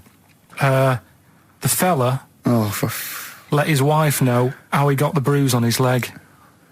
Right? Give us that again. The fella let his wife know how he got the bruise on the leg. He got a little bruise. Yeah, it's all, imagine that in the Times crossword. You read it again, it's slightly different. Every time I look back at this crossword, it's slightly different. All the words change. It can't be cryptic. The initials there, CL. Right? CL. Fella got a bruise on his leg. He let his wife know how he got it. What's going on? Right, second one. All the muttering. And what's the next cryptic clue? Second one. That Potter lad had a lot of bottle doing all that stuff with the wizards and that, right? He had a lot of bottle playing with the wizards and that. What's all that about? Right? I love it! He always says, what's all that about? TB there, band or artist, the initials TB, that Potter lad, he's got a lot of bottle doing all that stuff with the wizards. Right? And the third one, the Buddhists won't be able to get in their temple without these. What do they need, right? The Buddhists won't be able to get in their temple without these. The initials TM. Right? 83936 is the text number. We don't want to receive emails from this because we can't be bothered, so just a quick text. Make sure you include all 3 answers. We're not interested unless you've only got, you need to get all 3. Yeah. But the winner may only get 2, but it's the first one with the most right answers. Yeah. And if that wins all those DVDs. Alias is a box set, to be fair. That's pretty good prize, that one. Oh, you could probably get two CDs when you take that down to Record Tape Exchange. And you don't need to see the first 2 seasons because you won't know what's happening anyway. Oh, okay, fine. I'm excited to think that there's some people now in Antarctica just scrabbling around to get a pen, just trying to figure them out. You know, they'll probably stew on that for the next 2 months. XFM. Thunder Road by Bruce Springsteen, possibly the greatest rock song of all time. I don't know. Big words. Big words indeed, but I echo them. Well, we're running out of time. We've got to get on with the show. It's near the end. I hope you've enjoyed it. I hope the scientists stuck in a big, hut in the middle of nowhere in pitch darkness, 10 of them, Oh, I I've imagine they've enjoyed been fascinated, Rick, by the finger up the arse discussion. We had Chinese don't age well, gingers, all that. the big fat kid. Well, actually, they're probably secure in the knowledge that if they want to kill some time and it's dark, there's nothing better than stick your finger up someone else's ass. Exactly. So enjoy that. But they've been hanging on for Rockbusters clues, I imagine. Here's the answer. So give us the clue again quickly. All right, so the first one was the fella let his wife know how he got the bruise on his legs. Go on. Right, that was Courtney Love. Yeah, Courtney Love. So that's Courtney Love. So that's the fine. first one. CL. So that one's fine. The second one, that Potter. What am I doing? Letting that one Just go? let it go. Just let it go. Am I just letting that go? Annoyingly, we haven't got time to take issue with it. That, Rick. Okay. That Potter lad, he's got a lot of bottle, hasn't he, doing all that stuff with the wizards and that. Go on. That's Brave Harry, the Bravery, current sort of XFM band, the Brave Harry, that works as well. No, it doesn't. And the last one, No, it doesn't. No, it doesn't work. the Buddhists It doesn't work. won't be able to get in their temple without Doesn't these. work. Brave Harry. It doesn't work. Brave Harry. The Brave Buddhists, Harry. Buddhists won't be able to get in their temple without these. TM, that's Yeah. the monk keys, right? So who got all them? The Monk Keys. Who got all them? Right, Which band are called the Monk Keys? the monkeys. Oh, the Monkeys. Yeah, the monkeys. Right. So who's the winner this week? The winner this week is Gina. Well, we're letting that go, yeah? Gina got them all right. I think her text said she was from Horrorstead. I don't know. I've never heard of that place, but I assume that's right. But Gina, you win that selection. I can't believe she got them. I cannot believe she got them. But she goes, wins those, and also goes into the prize draw. We'll have 6 people competing for that original Matt Groening thing. If you go to rickygervais.com, you can see Matt actually doing that. We've got a signed Nigel Tufnell and original drawing of us as Flanimals. If you want to see it, xfm.co.uk/Ricky. If they want to have a look at the picture. And well, that's it. It's 3 o'clock. I'm Ricky Gervais with me, Steve Merchant and Karl Pilkington. More drivel next time. A shaven monkey. Right. Half Light by Athlete on XFM 104.9. Ricky Gervais, Steve Merchant and Karl Pilkington. Karl, Right. 2 o'clock. Let's get Rockbusters rolling. I should just, if people aren't familiar with Rockbusters, then someone has actually sent in one of their own to test Karl. They've used, I think, the same principle that Karl has, which is, utterly random. Yeah. As you said before, really just try Not and really think of cryptic. something Yeah. that he might be thinking of. Sure. So I'm going to, I mean, she's done it quite coherently, but I'm wondering if I should sort of say it more as Karl might say it, just slightly less. More different every time. Yeah, slightly less coherent. So, Karl, this is one for you, all right? Go on. It's Sunday morning. I'm just, I'm in bed, but I don't sleep, but like Hollyoaks is on, the omnibus, I'm just watching that, I go and make a lovely cup of tea, in the bed with Suzanne, aren't I, having a cup of tea. What's going on there? Just watching the telly and that, but hang on, I haven't got anything to dunk in me, in my tea. I'm going to dunk in my tea, have I? Yeah, I haven't got anything to dunk in there, and I'm just having, what am I doing? Is it LB? It's LR. Oh. LR. So, have a think about that one, Karl. I think I know it. Yeah? Do you? Go for it. Go on. Is it Lionel Richie? It is Lionel Sort of. Richie. What's your logic? Sort of lying in, lying ill, and it's like No rich tea. No rich tea. Yeah. No biscuits, no rich tea. Lying, no rich tea. I think we're- Lionel Rich tea. Lionel Richie. It works. We've It's just done as one a coherent bit as one of like yours. it. What's that? We've done one a little bit like it. There's nothing wrong with that. I cannot believe you got it. That's a You got it taster. instantly. I cannot believe you got it. I might not have got it without the initials, but that's why we chucked them in, just to help you along. Right? Right, so what have you got for us right, this so week? we've got 3 of them. Oh, by the way, don't bother calling in Kate Bush because Karl doesn't want to answer the phones. He says Kate Bush is not going to call, so it's all going to be nutters. So we apologise. He's got one thing to do. He didn't even get the sound right because someone was complaining about he couldn't hear Steve. He's got to do Monkey News, which is always twaddle, and he won't even answer the phones now. So I don't know why he gets paid. He takes off Mondays because he works Saturdays. He gets paid for Saturdays. He takes 5 weeks Not off holiday a Mondays. year. Not off Mondays anymore. And he moans. Not off Mondays. Wow. Right, What have you got for us? right then, the first one. There's a vehicle that sells kebabs. Right? There's a vehicle that sells kebabs. Initial B. Right? B. Right. Right? Have you worked that one out? Of course I haven't. Right, the second one. You're asked if you want that bit of the egg. You what? You're asked if you want that bit of the egg. You Yeah. think about it, but we sort of decide against it. And again? What's going on there? You're asked if you want that bit of the egg. You think about it, but you go, I go against it. Right? I've got it. Is initials W-Y-O? Yeah. Got it. Right, so... Okay. Yeah. That one works. Right. No, it doesn't. No, it doesn't. No, it doesn't. And the last one, I don't think this burger will catch on. I don't think this burger will catch on. Yeah, and the letter there is M. So you just text or email in with the answers and win some stuff. What have we got? We got some prizes. We got another box set of the League of Gentlemen. This is instant gratification, but you go into a draw for something bigger. So what have we got today? Yeah, well, today, this is what you're taking home today. You've got the League of Gentlemen, the complete collection on DVD. That's worth having, definitely. We've got Catterick, which is the current Vic and Bob show on BBC Two, which is good. The Aviator, the award-winning Leonardo DiCaprio, Martin Scorsese biopic, and once again, Ladder 49. We're giving that away again, are we? Yeah. Apparently we got. Do we get a job like those? We got loads of them. We got boxes of them, stacks of them. Yeah. Excellent. So email in if you just want a copy of Ladder 49. I'm sure we could dig one out for you. yeah. Or phone in, because Carl does not answer the phones. Right. And remember, the winner goes forward into the chance to win the big prizes, the signed Homer drawing, the signed Nigel Tufnell poster, and you go to rickygervais.com and see Matt Groening actually drawing that to verify it. Bet Lloyd Cole won't. Never anyone has it? Has it? Roxy Music with the old Dylan classic Hard Rains on XFM 104.9. Mixing it up, just mixing it up, mixing and matching. We've got Neil Young, we've got a bit of Roxy Music, we don't care, do we? But then we're right bang up to date with some of the latest tracks from Feeder and the like, so... Yeah, big time. But it's what we're waiting for, is the Rockbusters answers. That's right. Right. Okay, give us the clue, give us the answer. Right then, first one. Hurry up, because we haven't got long for monkey news. Don't worry about it, First one. There's a vehicle over there that's It's changed. selling kebabs. Oh, it's changed, go on. Initial D. Yeah, what is it? That was Donovan. Okay. Alright, yeah, okay. Yeah. That Good. worked. I'll give you that.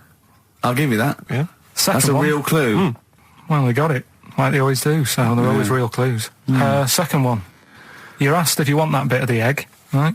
You think about it, then you decide against it. I think I know this one. What was the initial again? Y-O. Is this John Lennon's wife, Yoko Ono? Yeah, that's right. I think that was her name, Yoko Ono, wasn't it? Yeah, it's Yoko No. that was- It was Yoko No. No, you've got it wrong. You're thinking about it. You're asked if you want a bit of the egg. Yeah. You go, yolk. You think about it. Oh no. Oh, so you say it twice, you stutter. So No, it's no, Yoke, no. Yoke, oh no. No, you didn't her wrong. name's Yoko Ono, though. Yeah, Yoko Yeah. Ono. Listen to the clue again. Okay, no. Listen to the clue. So what you say is, do you want this bit of the egg? You think, oh, the end of it. No. Yolk, oh no. That's Yolk, right. oh no. Yolk, oh no. Yolk, oh no. Oh, yolk. Yeah, go on, brilliant. Yeah, okay, yeah, Yoko, no, yeah, go on. Works Yeah, perfect. next, yeah. And the last one was, I don't think this burger will catch on.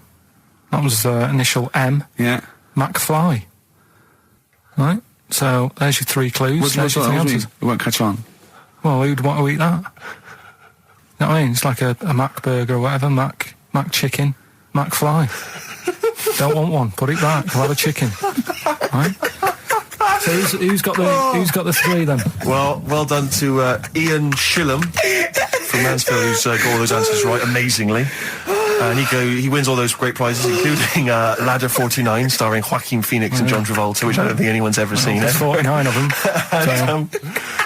And he wins that, but he also goes forward, as you say, to the big draw, which will come up at the end of It's our little to run. win the signed Homer saying, I like Carl because he's stupid like me. And you can see Matt Groening drawing that. To know it's real on rickygervais.com. And you can win that. And a signed Nigel Tufnell poster.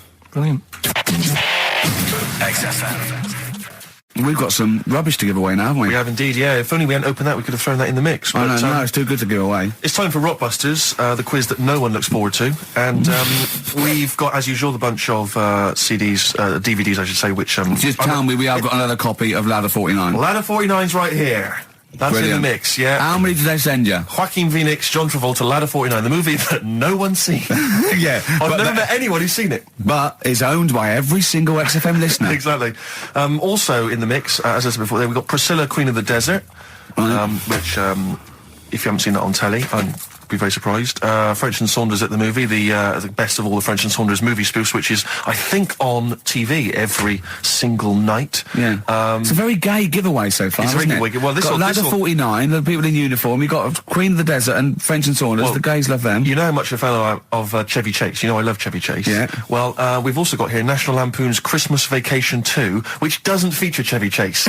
It was so bad, even Chevy wouldn't agree to be in it. So instead, Randy Quaid, who plays Cousin Eddie, it's him. Right. And on the back, I notice it says special appearance by Eric Idle.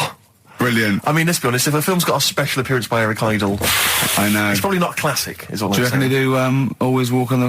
look on the bright Let's side hope of so. life? That's Anyway, just- that's just some of the DVDs which you can win. And obviously the real reason you should enter is because you go forward to this big prize draw, which is in our last show, where you can win some actual quality. a signed Matt Groening drawing, and if you can see him drawing that on rickygervais.com, it is totally genuine. It's just there, him actually drawing it in front of your very eyes.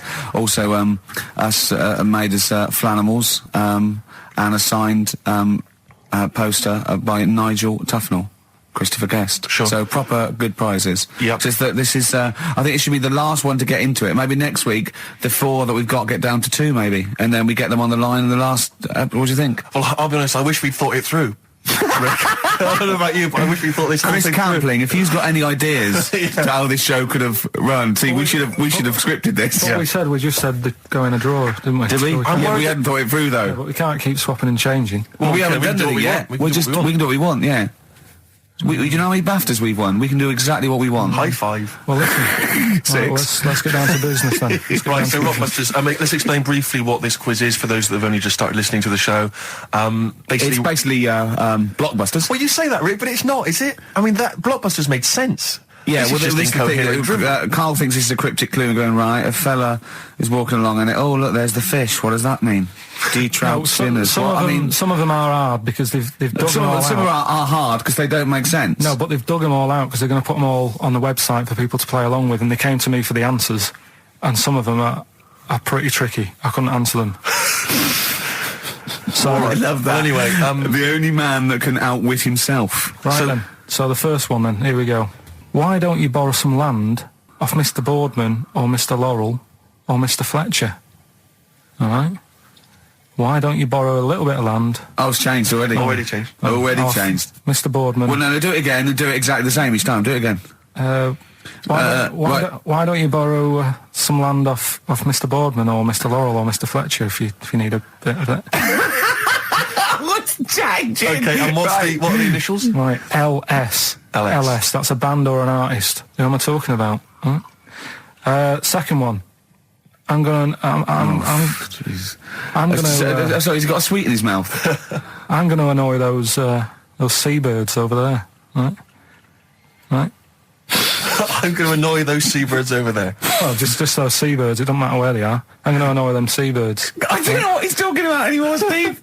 Honestly. B is the initial. I love the fact that he was fascinated by the strangest village in Britain, but the stories he's told us about where he comes from, there's him going around with 2 fellas with big heads, webbed feet, a little pigeon-chested bloke, him on his grifter with Maggie pecking at him, his dad in a telephone box nicking groceries, and a horse in the house next door. I mean, how strange was his upbringing? And him hanging from his satchel.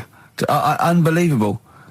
There's another woman who I remembered. Actually, I'll tell you later. Go on, what? I'll tell you later about another woman who I remembered. Give us a teaser. It's just a woman who rode around on a 3-wheeled bike with her husband in a basket. Right, I'll tell you that. Right, and the final You don't get clue. teasers like that on the other radio That's a hell of a funeral service.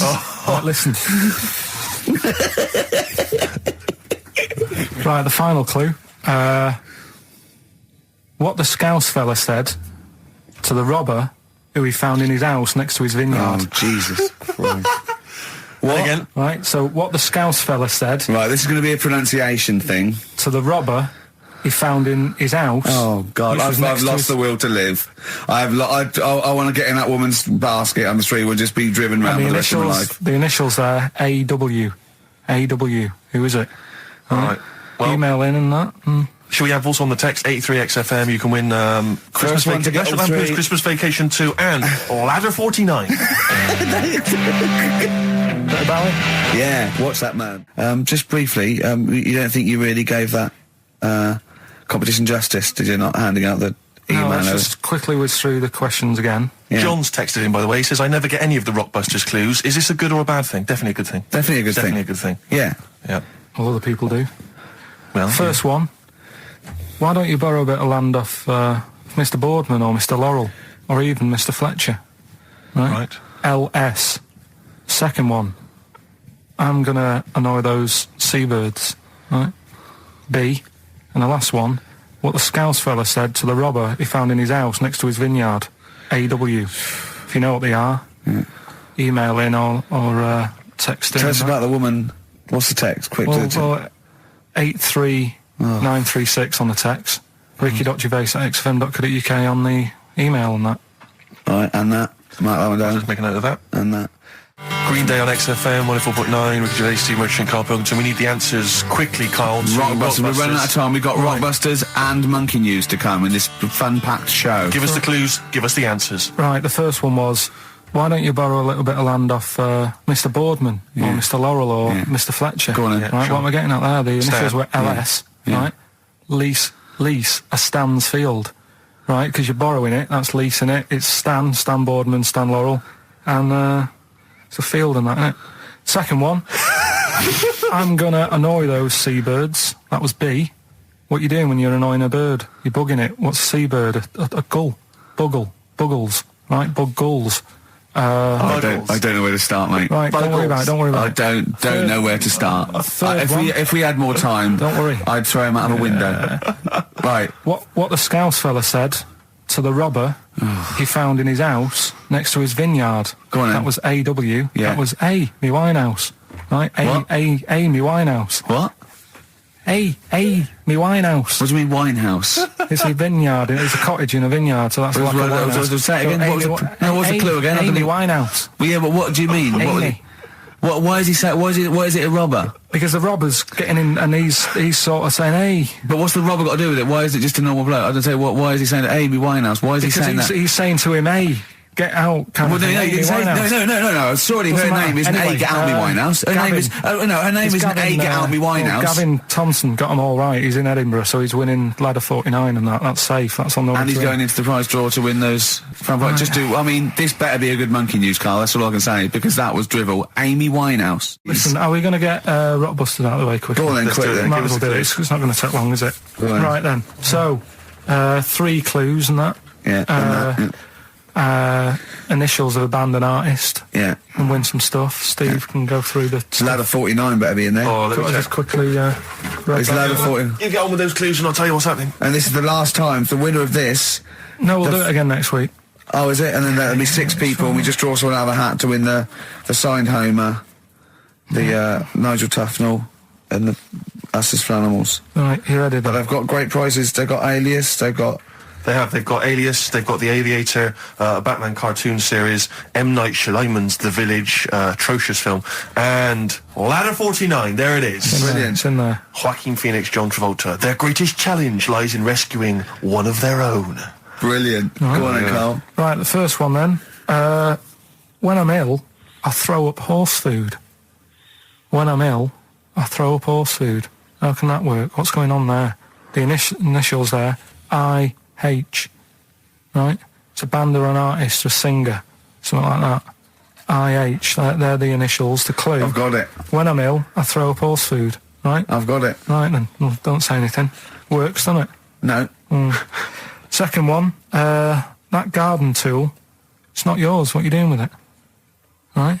Yeah. That garden tool you're messing about with there, it's not yours. Yeah. Give it back. Right? What's that? ND. ND. Right? Artist or a band. What's going on there, right? Third one, that male sheep sounds fed up. Why is he fed up? Right? TR's the initials. That male sheep sounds fed up. What's going on? If you know the answers to them 3, email in ricky.gervais@xfm.co.uk, or you can text in 83XFM. Right? Great prizes. You can win yourself a copy of Ladder 49.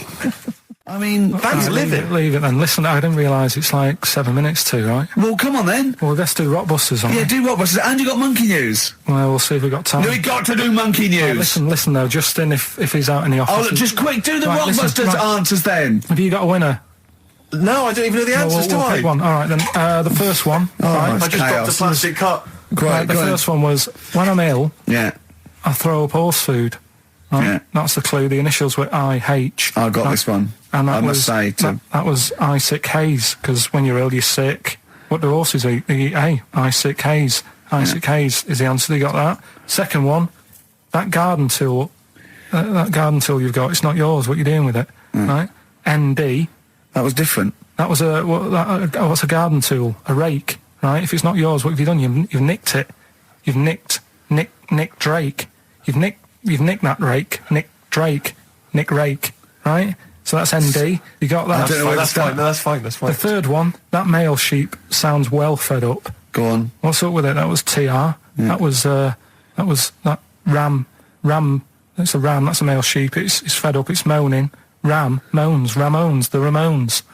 So they got that as well. Well, let's give it to Jenny McKean from Isle of Wight, because she's got all three of those answers. And Right, straight onto monkey news. It better be better no, than let's that. play a record. Too We've much. got We've got to do monkey news. It's only 5 minutes to go. We've got time for a record and then some monkey Yeah. news, surely. Bit of XTC. We got the Rockbusters, and then we give away. I just saw those. I'll finish the sentence in a minute. I look forward to it. I'm getting excited. I'm getting excited. So we got so much to pack in. I haven't got time to finish all mine. So listen, right?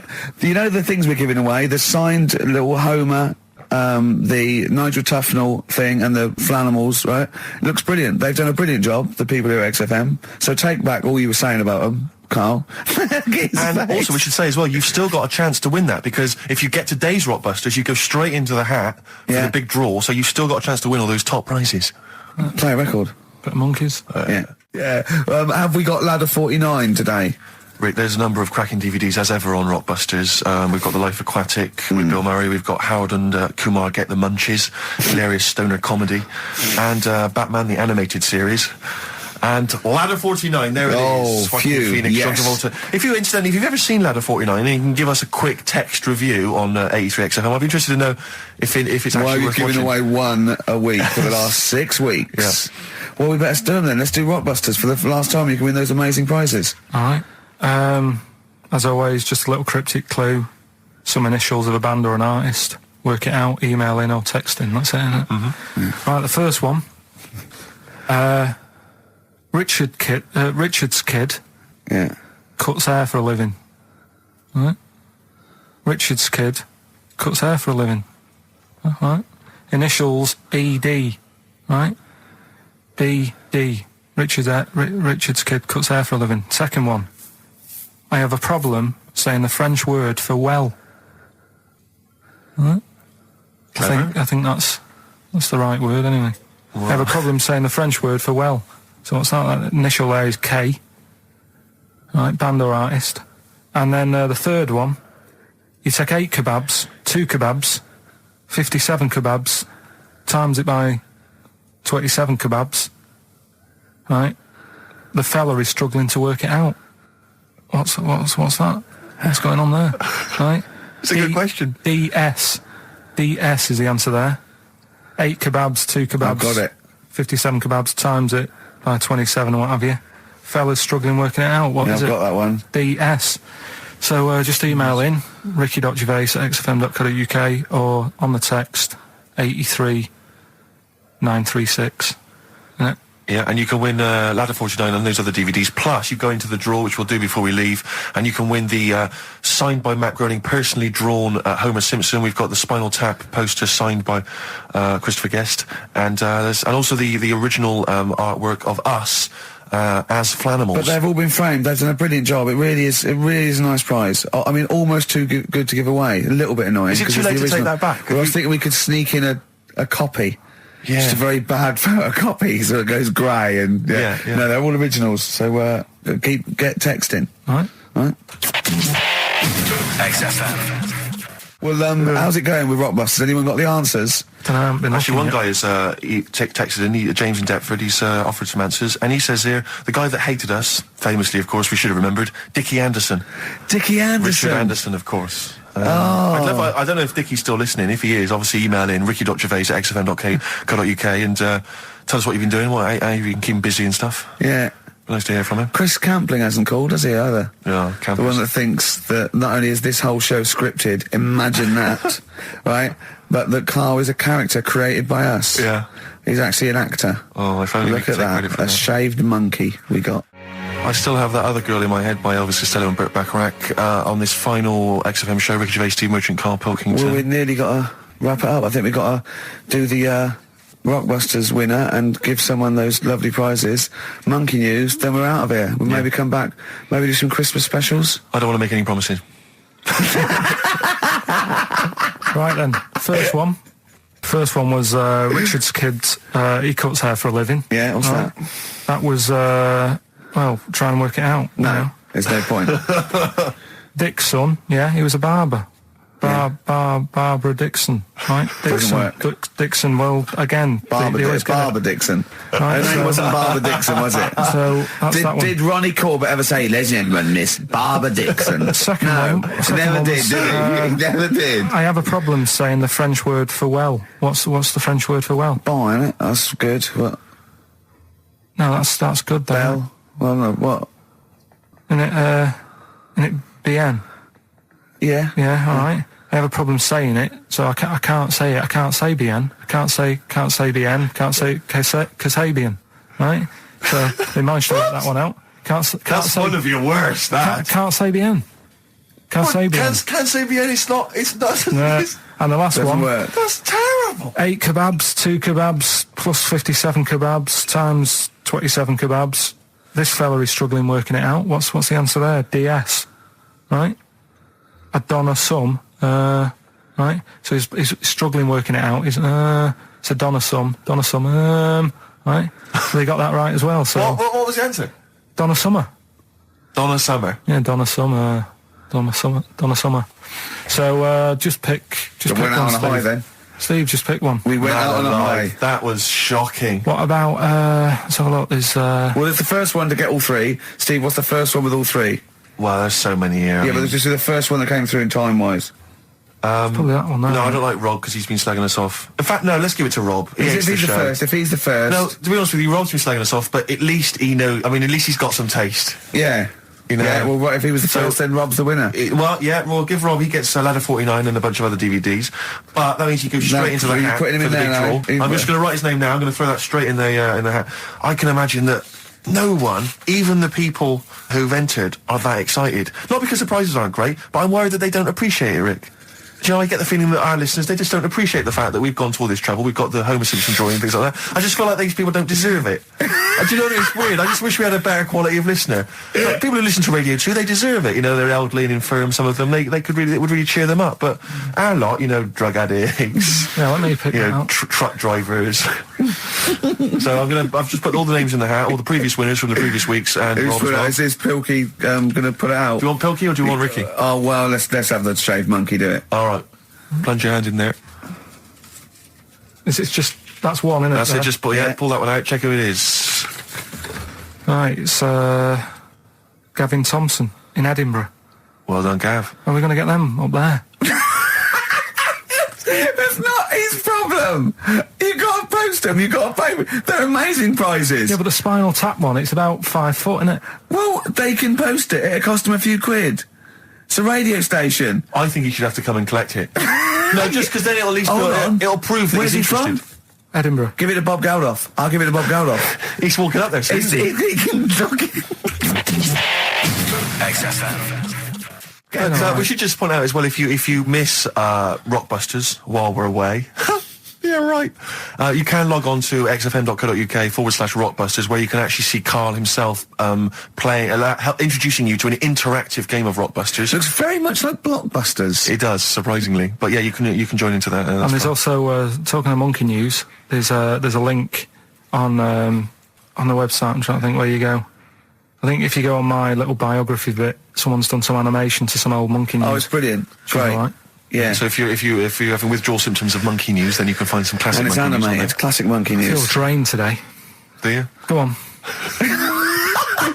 This is the strangest radio show in the world. Yeah. Isn't it? Yeah. Because when we can do that, we can talk about this and go, oh, I feel drained today. Just like he's not Like, no one's listening. Because that's the sort of thing you say socially and no one listens. Like, just when you're washing up, oh, I feel drained today. It's rhetorical. You're not expecting anyone, not even your loved ones, to go, oh, really? They just go, oh, that. But to do it live on air, no one's listening. What I mean is just give us a jingle.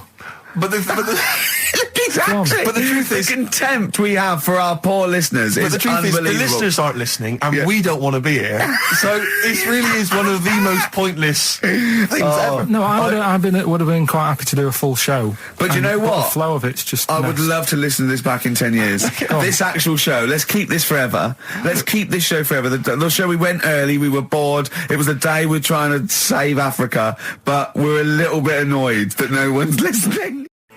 Kings of Leon. California Waiting on XFM 104.9. Do you know what, Steve? We get emails and, we got our posters up around this show and people enjoy it.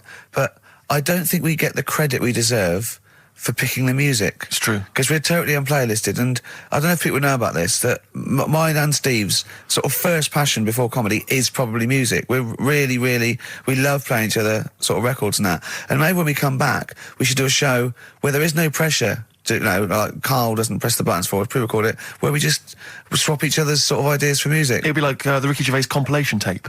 Well, sort of like, we're not talking John Peel, where we try and find obscure Belgian jungle and do demos. It'd be everything from, Kings of Leon, Lou Reed, maybe a bit of 80s stuff that people have forgotten about. Beautiful songs. So what do you think? I'd love to do that, Rick. I mean, genuinely, there's nothing more exciting to me than introducing to someone a song which they then go on and they love and they listen. Maybe they buy the album. But that's something to think about, maybe for later. Yeah. Well, it's like you say, the pressure to kind of come up with some, high caliber chat between each record. It takes a toll. But and that's it's a passion of ours, and we'd love to. But now it's Rockbusters. Bad Time from the Jayhawks on XFM 104.9. Steve Merchant, Ricky Gervais, Karl. We're having a good time. We are indeed. All right, Karl, what you got lined up for us now? Right, well, you got a choice. Nearly Dead. You can have a bit of educating. Yeah, let's have educating. Come on.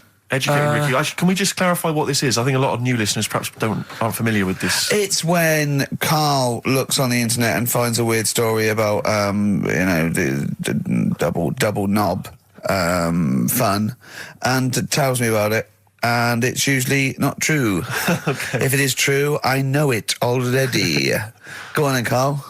They're not really weird stuff. It's just stuff that's gone on. That's interested me, that's all it's about, and I educate about it. I should just confirm that we've had a number of emails that say the baby born without a knob and then having one transplanted from a baby that luckily enough had two knobs is apparently true. Right, listen. So, I don't question that you could be born with a deformity and get someone's, fingers, knobs, what I'm saying is, it didn't happen with the doctor goes, I'll leave with it. I don't believe it. That baby's got two knobs. Exactly. What a coincidence.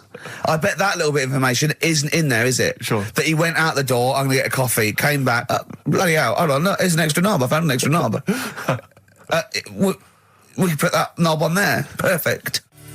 Travis, writing to reach you on XFM 104.9, all right? A couple of emails here trying to respond to our requests for nursery rhyme related information. Oh, go on. Nikki Williams says that she was at infant school and she had a nursery rhyme book, and in the book, and this may just be the illustrations, but apparently the 10 in the bed in there were small baby monkeys, which you'll be loving, Karl.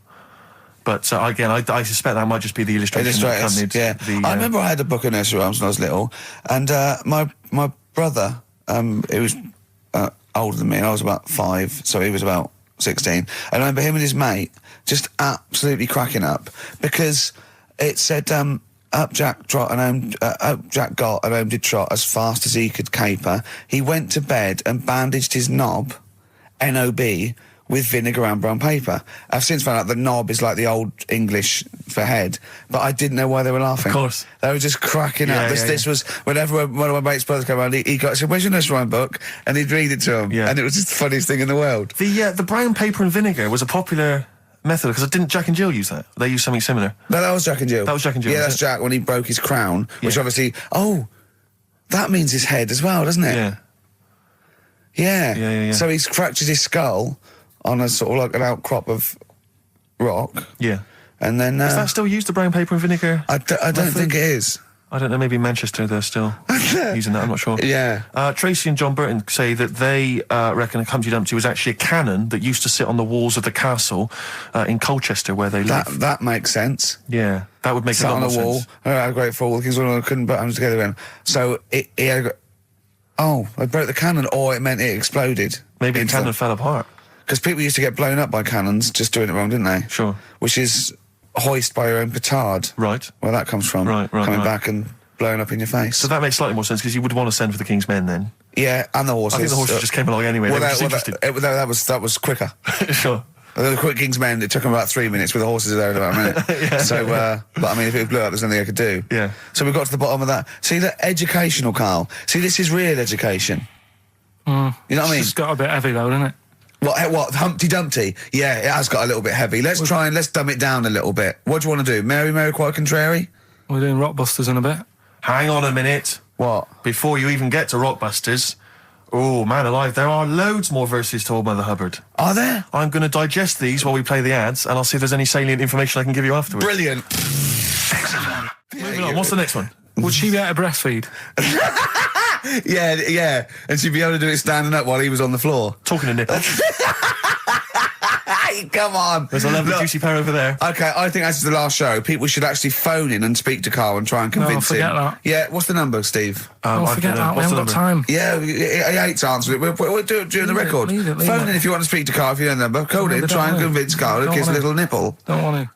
Rick, I should just point out that I feel... Don't answer back! Come on, I think Carl has offered nothing there. I think those educating Rickies were appalling. And the only thing that would redeem the show is if you kiss the nipples. Kiss a nipple. Phone in if you want to speak to Carl. If you know the number, call in and try and persuade Carl while this record is on.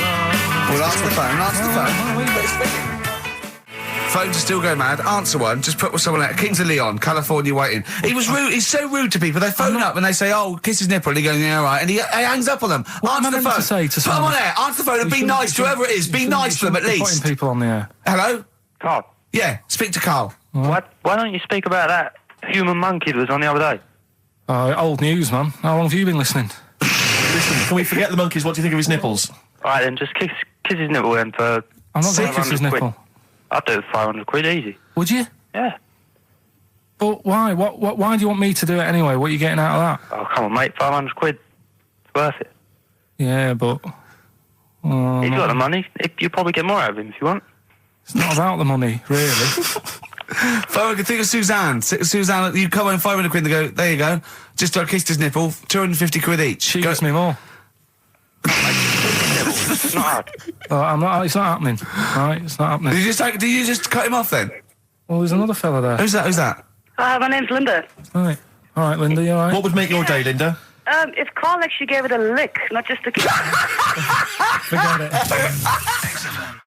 Go on. I think what else has gone on? Well, while you're thinking, Carl, I should just tell you now, you threw that question out earlier, why are ginger people historically mocked? We've had a couple of responses on the text, 83XFM. Again, as ever with XFM listeners, don't believe what they say, don't trust what they say.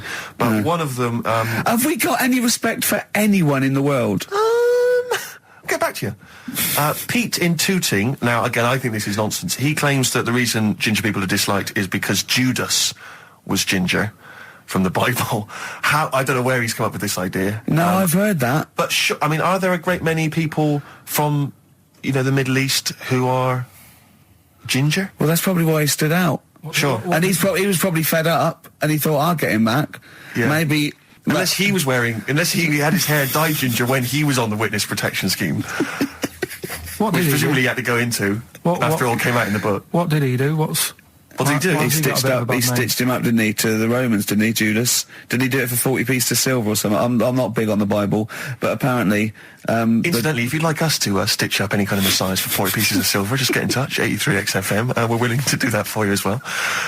So that's one explanation. There's another one here, which is, again, I don't believe this for a moment. It says, ginger people get a lot of stick because in Elizabethan times, people with ginger hair were told that their mother had slept with the devil. And that was why their hair was ginger. So there's two options. Maybe if you've got some more, you can any more spurious thoughts, then get in touch.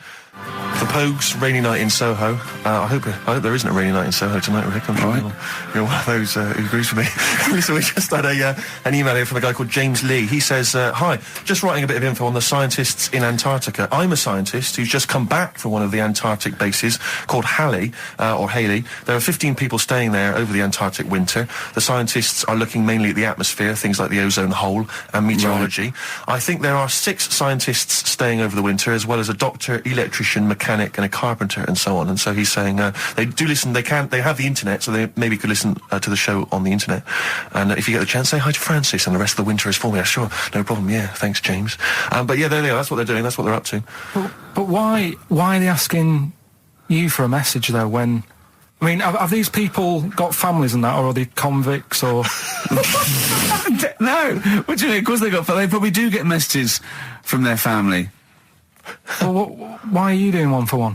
Is that, I mean, say, do you know, like you see it in, like, Porridge and stuff like that, where if someone's in prison and no one visits them, yeah, and they sort of look a bit fed up and that, is this message that you're doing for like, people who don't get a letter in the post from... Brilliant.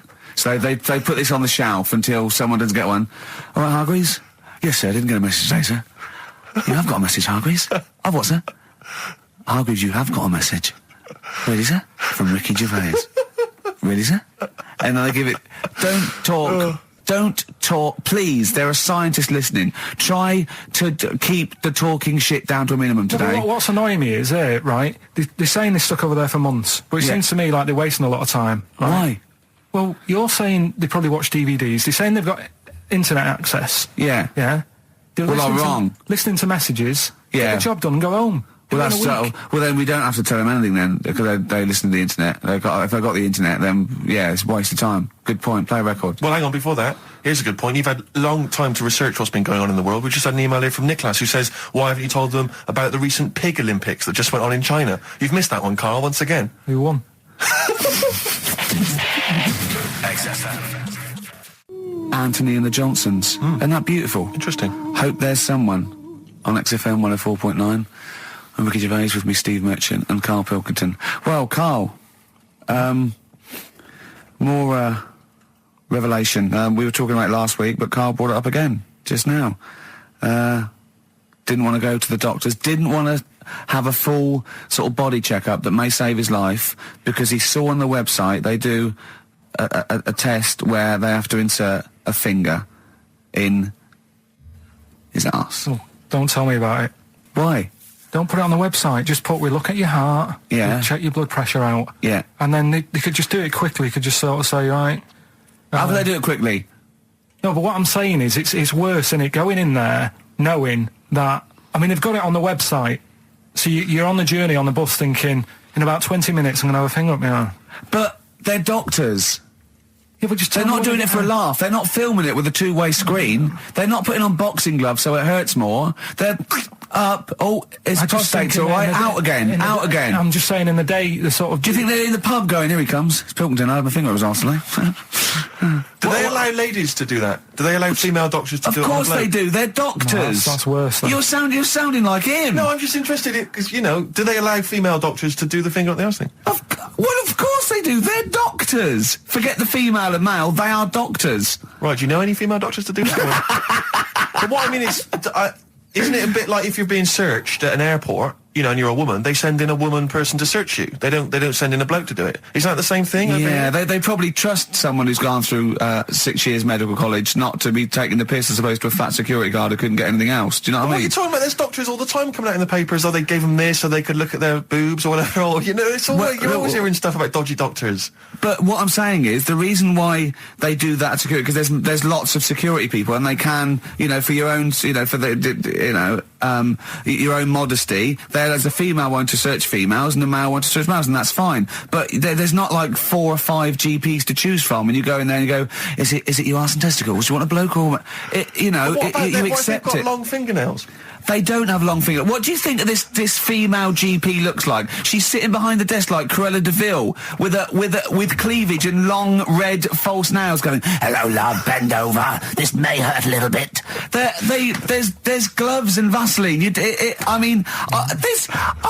don't believe there's two of you now in the room. Carl, they're doctors. They have to, what would you rather do than put the hand down your throat and round your alimentary canal to feel your arse? It's a quicker way in. You seem to know a lot about these doctors who stick fingers up people's asses.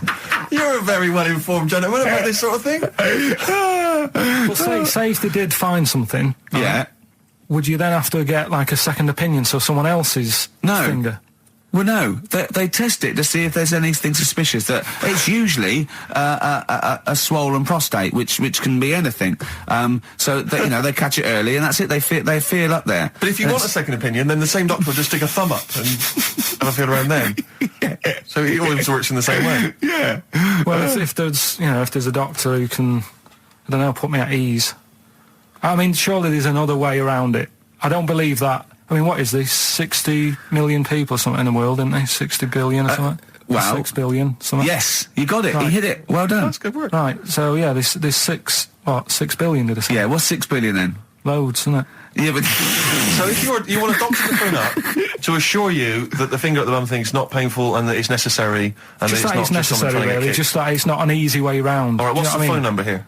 It's, changed, haven't they? Oh, You're the producer! Hang on, here it is. 0871 222 1049, and I think you select option 1. It tells you anyway what to do. Please, if you're a GP, or you've, even if you've completed medical, I mean, we want a qualified doctor, really. Anything else is not good enough for Karl Pilkington. We'd love to, you can ask him all the other questions, because Karl, as I said last week, he doesn't feel his own testicles because he doesn't like the feel. Yeah. So, I'd like a doctor to explain to him how necessary that is. And this is truthful as well. I've got a very slight pain around the genital area at the moment, and I think it might be some kind of groin strain, but I'm a little bit anxious, not entirely sure Yeah, what it is. you've been with me twice when I've gone along to get them checked. Yeah. And I go, oh, what's that? Yeah.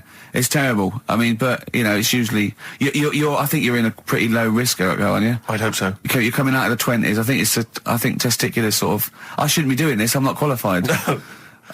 They told... All they said was to me sort of like his 20s and 50s. Mine... So we're in... Mine sort of felt like they dropped a bit the other week when I was on holiday. I don't know if that's... like when you're relaxing, or I was wearing shorts a lot. How far? If it's 2 foot, it's too far. I was having problems walking. What do you mean? Why? No, it was just a bit, I had shorts on all day, I'm happy, I'm walking about on the beach, what have you. And then at the night, when I put some long trousers on, I was sort of walking like a ricket. They probably stretch a little bit. Sometimes, I told you, when I was about 18, I was scared. I went to the doctor, I felt a pain, right? And because I was doing biology, I thought I'd show off this doctor. I said, I've got a pain, I think it feels like it starts in the epididymis and goes up through the urethra either. And he went... Finger up the arse? He said, your jeans are too tight, they're squashing your balls. So we want a doctor like that. So what's the phone number again? It's 0871 222 1049. A qualified What do you doctor. mean your balls dropped, though? We've got to come back to this. I don't know, they just felt like... it's not too bad at the moment. I was alright on the way in, but it was I feel twinges all the time, but you never know whether it's just because they're in... but they felt like they weren't my own. Do you know what I mean? They sort of felt a bit like these are... There wasn't a bloke standing really close to you, was there? You didn't get them mixed up, did you, on the way back? On the flight back? Someone else has got them. Well, take a leaf out of nudist books. They just walk around, they've got nothing on it. About nudists. Why? Well, let's play this ad break and that. And Have you had another encounter? If we've got time, I'll tell you about it. Have you really? Oh. XFM. Right, we've got who's that on the line? It's Rob. Rob, and are you a doctor? I'm a final year medical student. I'll be a doctor in 2 months, touch wood. That's close enough, isn't it? Yeah. Excellent. So, where do you study? Do you want to give more details, or do you want to remain anonymous as you're calling in to I study at Barts Hospital. All right, great. So, why do GPs sometimes put their finger up a man's anus? To see what's there. If you've got hemorrhoids, if you've got an enlarged prostate, it's either that or they stick up a big tube and have a look up with a light. What? And it's easier to do that. Now, Are you dumbing this down for us, or are you going to fail your medical exams by saying stick up a big tube with a light? I'm dumbing it down. Okay, come on then. We're all intelligent people here, and Karl. So you tell us what's that called? It's called a sigmoidoscope. Right. Nice. That was a clever test, wasn't it, Rick? 12 inch long. Yeah. 12-inch long tube I can put up there. So, Karl, would you prefer that or a finger? Well, so do they sort of do the finger first, and then, I mean, at what point do they say, hang on, we need a light here? I mean... It's normally if there's something wrong. But, so if I go then, say if I go to this Wellman clinic, right, and they go, yeah, the art's good and that, yeah, finger, there you go, and then they go, hang on, I'm going to go and get me light and tube. I could start worrying then because they've sort of found something. And they're not likely to go straight in with the tube. They'll probably send you off some tests first. But Karl, there's nothing. But you go to these places to put your mind at rest and to know where you are with your health. I mean, it's not that you go along. That's what most people worry about. They think that because I'll go along and they'll find something. Well, one, that's illogical. It doesn't heighten the fact they'll find something because you go along. And two, if they do find something, it's a good job you went along. I mean, I'm a hypocrite because I don't go to the doctor, but I've had that done. You should be concerned if when they shine the little light in your ear, it comes out the other side of your ear. No, the other ear comes right out the other side. That's when you should be worried. But Rob, right, you said then, if they find something, they send me off for some tests. Why can't I just have the test without that and cut out the middleman? Do you know what I mean? Because you're wasting lots of money. There's hundreds of tests they could do, and they could do every test, and they could all come back with nothing. Or they could do the finger up there and send you for the 3 tests you need to find out what's wrong with you. But in this day and age, with all the technology and that, and like brainy doctors and all that, the only way to find out is sticking a finger up there. What are you worried about, Karl? Is it fundamentally that this doctor who's has done 6 years medical training, is it embarrassing to have a man's finger up your ass? I just don't understand how you can get round to that without... But what don't you like? Is it fundamentally you don't like anything up your ass, or is it the fact that it's a man's finger up there? I don't like going to the doctors. It makes me nervous, because I think if anyone searches you long enough, they're going to find a fault with you, right? And especially if they're going that far into you. They're going to find something. And probably not. Well, you never... I just don't... I don't know how to get round to that sort of... that point where you get a... What do you talk to the doctor about? And he's like, all right, nice day. Strap your trousers. He goes, he says, I'm gonna just, Most people just shut up and let you do it, and then breathe a sigh of relief when you say there's nothing there. Yeah. But is that at the end of the test, or is that the first thing he does?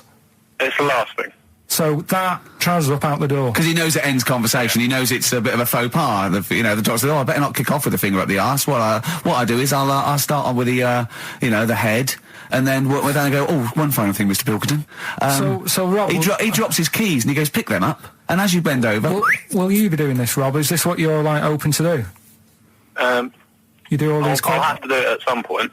All doctors do it at some point, no matter what they specialise in. So the first one, is he another doctor there to sort of make sure you're doing it right? Not dentists. No, but do you know? Dentists aren't doctors anyway. No. But do you know what I mean? Like normally, it's like a co-pilot will have someone with them for the first one. So when you put your first finger in, will someone be there going, right? You just want to move to the left of it? I've already done it. Have you? Yeah. So that's the thing with a student. You're learning.